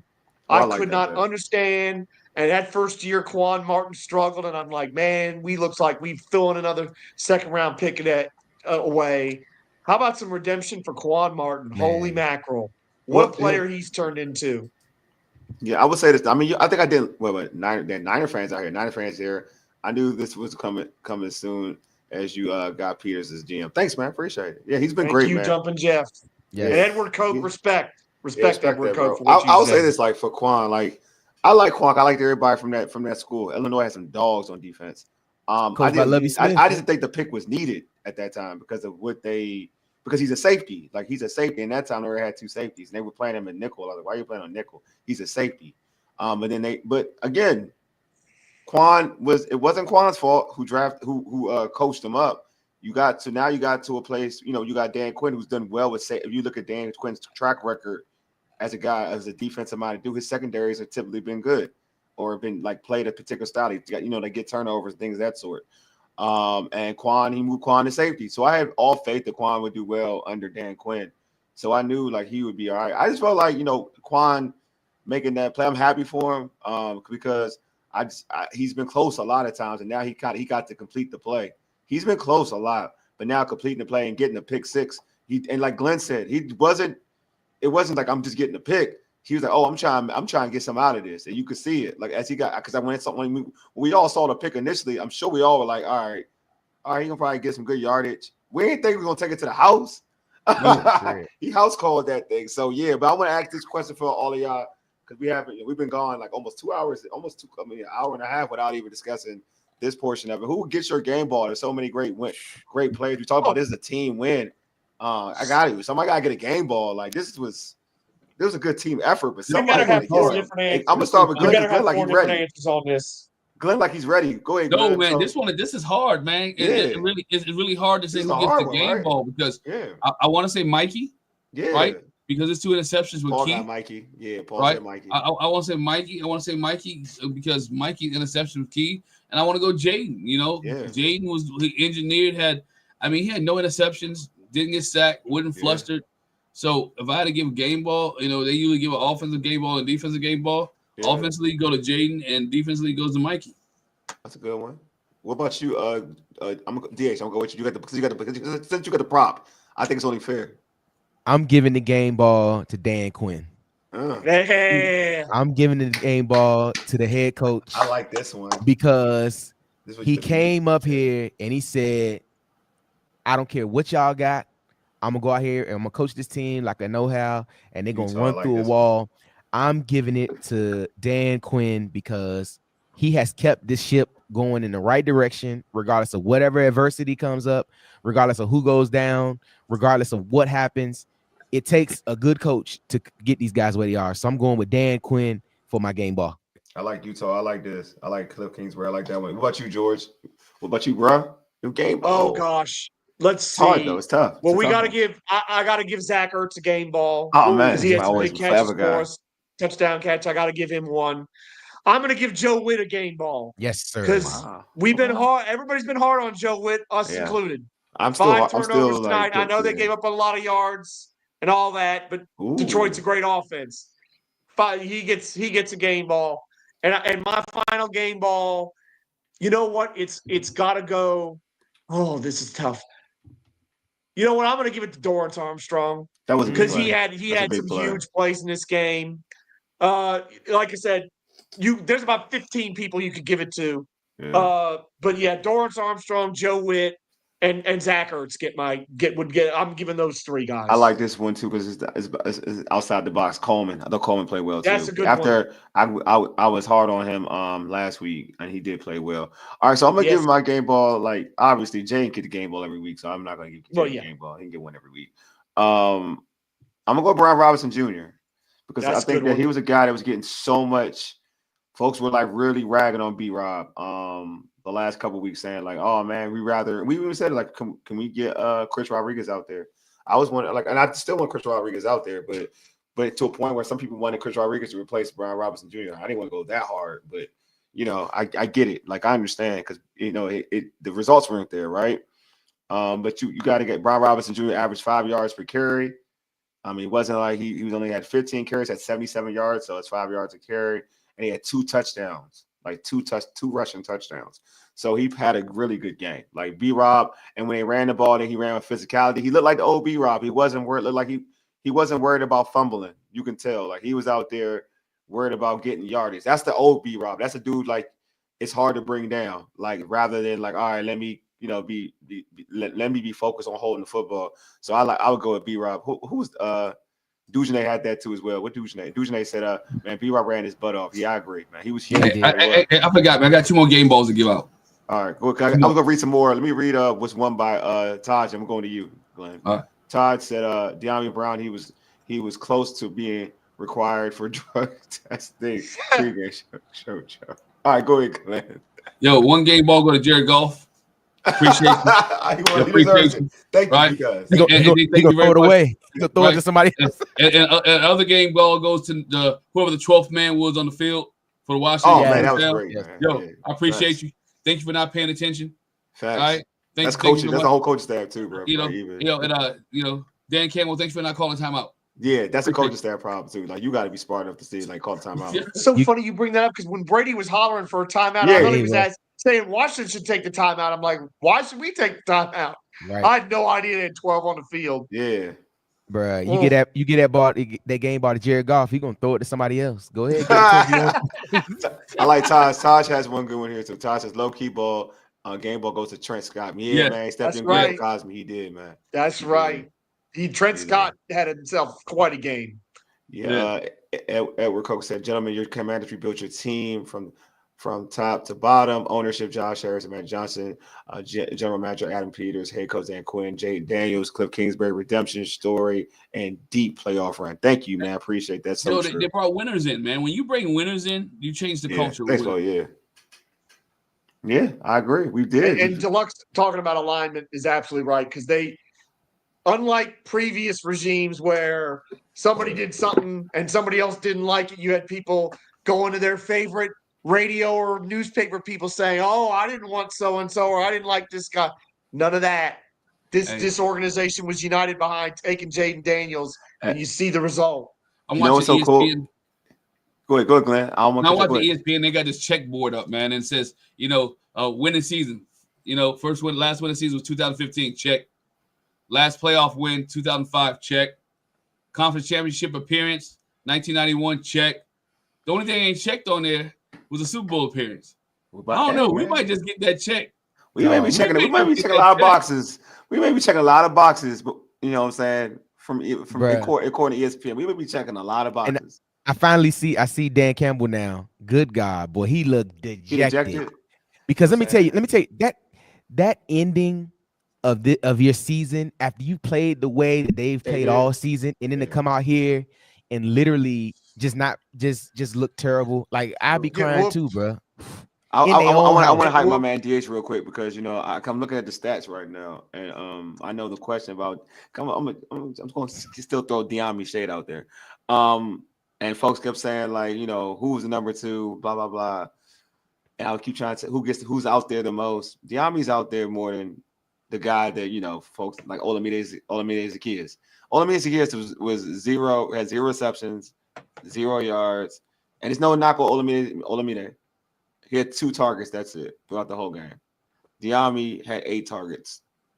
Terry had 6. Diami's getting volume. 6. So I'm just letting you know. That lets you know already. Terry had Terry McLaurin, who is my guy. That's the one for me. Terry had 4 catches. He had 6 targets. So Diami had more targets than Terry. Diami's earned some money. Like he's earned some money. I just want folks to say who came out. I just want to put that out there for folks who, just in case they didn't know that Diami's the number 2. And he's the hardcore number 2. That's I just want folks to know that. Like he's the hardcore. Yeah, he is. Like, yes, Santiago. Diami's better than 14. Not bad for a college offense and a basketball front office. That's what the other one that posted. Like I said, game ball, Dan Quinn, Jayden Daniels, Cliff Kingsbury, outsmarted Aaron Glenn and Terry. Definitely. Yeah. Yo, they played tonight, man. I mean, this team, when you locked in and you know what you're doing, you're a business trip, they came in and they did business, right? From the word go. They was about business. Look, man, Candy said it already, man. He was on demon time. My man Cliff was on demon. He was already dressed up. He was dressed up on demon time, man. Cliff he had a point to prove, man. As we all competitors in life, man. Let's just keep it. I'm gonna keep it a beam, man. I know if it was me, I can speak for me. I'm an ultra competitor. When I'm really serious about something, I'm really in sports. I'm very competitive. Yeah. And if you got somebody, and we both got the same lane. We both are offensive minded dudes. We both have high octane offenses. We're both up there in the top in the league in offense and scoring. But everybody says that you're the brainchild. You're the one. You're the one everybody wants. I personally want to be a head coach again, but I want to measure myself against what people perceive as the best. like everyone says, you're the best play caller in football right now. All right. Cliff was like, that's what makes this game special, even more for me, for real. I ain't gonna lie to you. And I knew, and I know Glenn, when you said this, I agree with you, Glenn. Like, don't make it about beating Ben Johnson, but make it about winning the game. I agree with you. But sometimes it could be the same thing, though. Yeah. You know what I mean? Like, because you want to beat this dude so bad, you're going to put your best play. You're going to be at your best because you want to beat this dude so bad. So that's why when I looked at Cliff, I was like, oh, you on demon time. Like, oh, that's why I make sure I asked Candy, do you think he on demon time? She was like, basically, yeah, he on demon time. So I knew, like, you're going to get the best. It's not about outsmarting Ben Johnson or doing things like cooler or smoother Ben Johnson, but I'm going to be at such a high level because Candy said it on her. She said it like Ben Johnson. Cliff Kingsbury, like he ain't get no sleep when she looked at him. Like he ain't like he slept. You know what I mean? That's all some old school Joe Gibbs. Joe Gibbs just stay night in, night out. Like didn't get no sleep, getting ready for the football game in terms of play calling and getting plays set. So that's how I looked at. Like when she told me that, and I knew he was on that time. I knew you was going to get something special out of Cliff. You know I didn't like the first. I like the first that fourth down. Like I don't know what that was. But after that fourth down play when he just hit Mariota, I know what that was. But other than that, I was all aboard with Cliff. He already had me. He had me every which way. Yeah, I didn't know that fourth down play looked funky. I don't know if they want to pitch it back to Jayden or whatever case may be. I don't know. The B-Rob, I know B-Rob got confused. You could see it. Like it didn't. Something wasn't right with that play. But again, he was on it. You know what I'm saying? Like and like again, it's something that we said this on this show. Like we didn't, and this is not Sison, Diami, or whatever, but you can tell like he was definitely holding on to stuff in his bag, and he's brought it out in the stretch. Like when we saw Diami throwing the pass to Zacchaeus who dropped it, like that was different. You know what I'm saying? So we know Cliff got a lot in his bag that he saved up, and now it seems like it's out here because other dudes are eating that weren't eating. Other dudes are eating at a high level, and it's because I think Cliff's opening up the bag even more. I think Zach Ertz, who I feel like he's getting even more involved, and he's been involved, but he's getting more involved now down the stretch, making bigger plays. So, but not even that. But when he talks about the triple option the triple option, right? When you saw where, and it really, where he had 3 reads, basically what he had. He could take it, he can get the ball, hand the ball off, or he can go RPO it and throw it. And you saw he did different things on each one, which confused the Detroit Lions. And they didn't know they didn't know if he was going to run the ball. Now there were several times they stopped it because there were several times that Jayden almost got smacked. But again, he runs so smooth that you think he's about to get hit, and he just glides out of bounds. Mm-hmm. He glides, man. Yeah, how about that 4th and 1 run play where they had the heavy package, and I just couldn't believe it. I'm like, this is a Jayden run all. I'm sitting at home saying this is Jayden run all the way. Yeah. And it did not. I mean, they didn't have it scouted, but even if they did, I think he still would have run for the first down. But he did that so easy. Just stepped out of bounds, first down, no problem. And shout out to Jeremy Chin. Shout out to Jeremy Chin for getting the pick too. Shout out at the end of the game to seal it. To seal the deal, Jeremy Chin. I love Timothy. Yeah, their therapy is shots of vodka and Hennessy. Bruh, we was on when they got that last pick, bruh. It was like. Because we were. Robbie was like, man, I need to see 0-0. I was like, man, the game I'm serious. I was like, I don't want to see no points, no touchdowns. I want to see 0-0. I want the clock to hit 0. I'm bad. I ain't gonna lie to you. I'm bad. Like this team has got me so emotionally messed up. Like, yeah, I need zeros. I don't care what. I don't want to see no fluke miracles or whatever. I want zeros. That's all I want. Zeros. All right. Yeah, Paul, I was just saying, look, I'm glad I'm not alone. And bro, let me tell you what also today did, right? Today kind of put all right, see, like I think last week was the nice win. Okay, great. We did well. We got a playoff win. Mm-hmm. This week was we can do it all. Because let me tell you what, there ain't a team left that I don't think we can't beat. That's right. On either side. That's right. You look at either side of the bracket, there ain't no team left that I don't think we can't beat. Especially by the performance they put on today. We beat the number 1 seed. And then we didn't do it in the fashion that we have been doing it. A low scoring game or a last second kick. No, we had 31 points at halftime. We smacked them. So let me tell you what, There ain't another team left playing this weekend that I don't think we can't beat. That's what this game. That's what this game did for us. This game gave us the confidence to know that we can beat anybody left. And trust me, that and if we know it, you know the team knows it, and they believe that. Right. Yeah, like Paul said, they got real. Yeah, I agree. Like, no, I'm serious. They know we beat the best. We beat the best team in the NFC. And look, anybody that picked Washington thought it was going to be another late show. Thought it was going to be another white knuckle, close. Ain't nobody picked Washington to win by double digits. Not a soul. Look, man, we were 10-point underdogs, right? Or 8.5. 8.5. I think you said it was 9.5 earlier than 9.5. 8.5. You know what I'm saying? Like, so flip that money. Flip that. We the ones. We the ones. We blew them out. We blew them out. They're nothing compared to us. We are the team in the NFC. We're the team. We are the. You gotta match up. You gotta match up to play us. All them those two teams that are playing, they gotta match up to play us. They looking at the film. They're gonna be like, damn, we gotta play them. That's what they saying. Damn, we gotta play them. Yeah, that team up north may be saying the same thing. We gotta play them again. Yeah. Play them. Let me tell you. Mahomes are sitting there like, damn, we gotta play number 5. Because you know what else this proves? That however good your running game is, it don't matter. We can still we can still stop it enough. Because let me tell you what, this was a top running offense, man. This was a top rushing offense, and we still proved that we can play against them. Past tense, because they had a season. They had a season. That'd be a great Super Bowl. 15-5, 5-15. Man, I ain't gonna lie, man. I would love. I mean, that's cool, but I think in terms of like the real storyline, it's definitely here. It's Lamar versus. Yeah, Lamar versus. That's the one. That's the one. All right, let's pump our brakes. Let's focus on next week. Next week. No. I said that would be the one. I know. Hypothetically speaking. Yeah, right, hypothetically speaking. Don't worry about it, man. I still got my prediction. Don't worry about it. We're good. Right. Yeah. Oh yeah. You got. Yeah. Are you gonna be able to do that?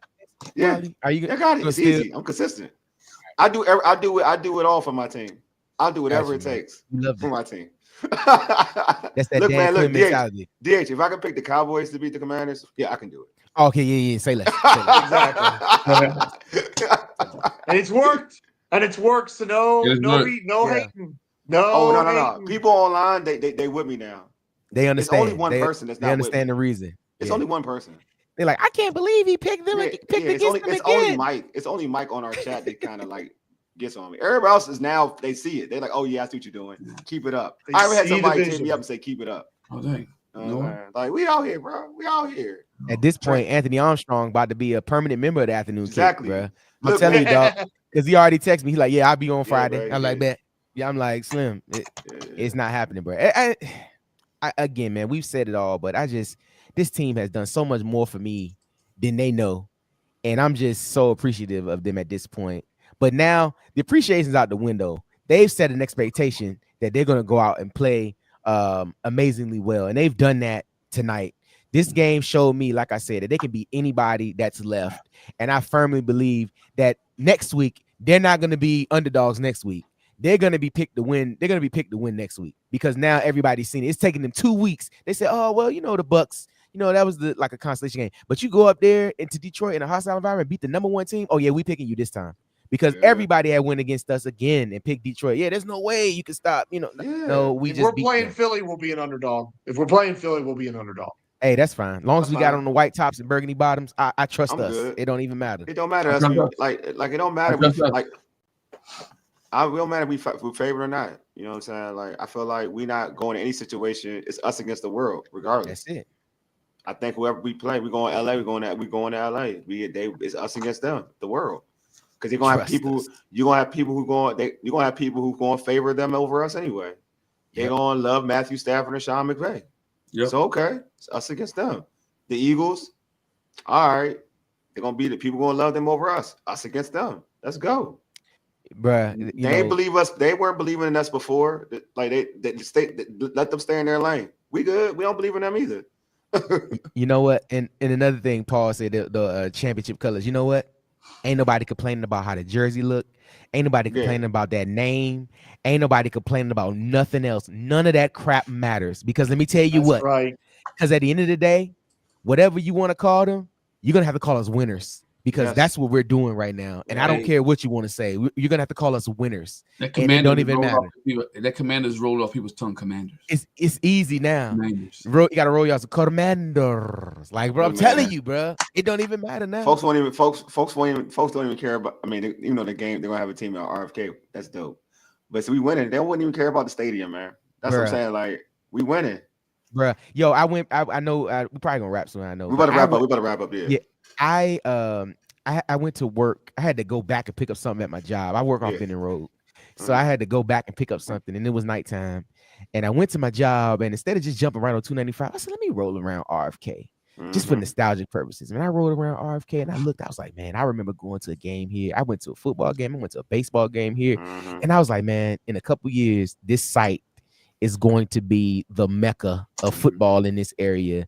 And I just was I had the nostalgic feels. And I was just like, man, whatever happens this weekend, I was like, man, we're in a good spot for football, man. I'm at that point now with the season. I was like, man, whatever happens with us, man, I feel good about what we have. But for them to go out there and just beat Detroit like how they did, bro, they are really showing themselves out, bro. They are really doing the most, and I love that for us, man. And like I said, bro, there's another week of football. What? Another week? You mean I get to do more content, bro? Another week? Dude, I gotta do another show. I gotta do another show tomorrow about this game. This is crazy. Like, what is going on? What's happening? And I got news for you. Monday, Washington's gonna be the #1 story, even though it was tonight. When they with Good Morning Football and Good Morning Football overtime, my God, they're running. All the football shows, NFL Live, they can be talking about this game first because they can be talking about today's show. There's anything that can happen tomorrow that can top this. But I want to address this though about Utah. Like, I don't just pray for my man Cosby. I mean, those Trent Scott played well. He did. But we need Cosby though. We need Cosby. Yeah, we need Cosby. Yeah, it's gonna be a #1 story on Good Morning America too. I mean, the Today Show, because Craig Melvin on there now. Yeah. So he gonna be on there with the Commanders. I'm like, man, just remember 3 years ago, he was the one, helping us. I mean, just look where we are, man. Yeah. Glenn, what you about to say? You want to say something, Glenn? No, I'm just saying, man. People are prime time. This is prime time. It will be the biggest topic of the weekend. Yeah. Yes. Until Monday, until the national championship game. Everybody's going to talk about Commanders. Yeah. So that's right. Well, man, this has been a great show, man. Obviously, we had the vibes are amazing. It's immaculate. We're just better than your favorite team. It's amazing. That's all I'm going to tell you. We're just better than your favorite team. We're in the NFC Championship game, not the Cowboys. Wow. Not the Lions. Not the Bucks. Shoot, man. Maybe not the Eagles. Not the Giants. Well, Washington Commanders. Who? We're in the NFC Championship game. What? We are we are become the beast of the East. Maybe Super Bowl champions. Maybe in 2025. Who knows? Yeah, Paul. We're in a championship game, baby. And your team, and again, if you're watching this, probably your team isn't either. Your team isn't. And for that, I'm sorry for you, but I'm happy. That's the main message. Thank you, Washington. I appreciate you because we are the ones, and the rest of those sorry squads are the twos. Just saying. I'm just saying. So you know what, Commander fans, we living a good life. We good, man. We get to chill for a week. Go watch Sunday's game and being all relaxed, no stress. Oh man, love it. Because you know why we're not going to be stressed, Commander fans? I'm about to close the show out, but you know why we're not going to be stressed? Because we don't care who we playing for real. That's right. It ain't a situation where we're like, man, I'd rather play them. We're not even that team anymore. We used to be that team. We're not that team anymore. Nope. We're just like, yo, whoever it is, we going over there, and y'all got to see us. Yeah. That's where we at. Anybody, anywhere, anytime. It don't matter. Too blessed to be stressed. Yes, man. Paul said that. What is that? What's that old Ricky Bobby saying? Oh, if you're not, not first, you're last. Not first, you're last. Mm. Yeah, exactly. Man. Hey, man, we going for it all. We aren't ducking any smoke over here. No smoke. Nope. Ducking here. Like I said, beginning of this playoff run, but when we were, I was like, nobody. Look, man, I ain't scared of nobody up in here. They got to see us. I ain't afraid of no and ghosts. those teams have seen us, and now they're going, and now they're home. The teams that seen us are home now. Let that be food for thought. All right, y'all. Appreciate y'all for pulling up. Subscribe to our podcast on Spotify, Apple Podcasts, iHeartRadio, and other podcast platforms. Just search All Burgundy and Go Everything. Also, tweet us at ABG_everything. Hit us up on IG and TikTok at ABG_everything. Folks on YouTube right now, like the video, man. Just like it right now. Smash that like button. Smash that like button. And also subscribe to the Breaking Command podcast. Breaking Command Entertainment YouTube channel. Hit that red subscribe button. And like the video right now. Like it. I'm waiting for y'all to like it. All right, y'all liked it. And all here on All Burgundy Go Everything. Subscribe and like this video right now. Hold on, waiting on it. Got you. All right, cool. Appreciate y'all, man, for that like. Oh man, this has been Paul. Let me listen to Paul. What did Paul say out here? Yeah, I want to be the bully. Yeah, Paul, we are the bullies. We're the bullies. We're the bullies on the block now. Yo. You're an Eagle fan. Okay, I've seen you, Jonathan. Okay. Hey, good luck to you against the Rams, though, bro. Good luck. Yeah, for sure. Good luck. I'm chilling. To beat a man, you got to beat the man. We just beat the man. We chilling. We just chilling right now. We chilling. We did our job. So folks got to do their job. That's how I look at it. We chilling though. We chilling. But anyway, y'all been listening to All Burgundy and Go Everything, powered by the Urban Sports Scene and Fox Sports Radio 96.9 FM and 1340 AM, Hopewell, Virginia. 4 ages, you dig? Deuces, the team that we cover, the team that we talk about are going to the NFC Championship game and probably the Super Bowl. I ain't gonna hold y'all. For ages, deuces, y'all. Take it easy.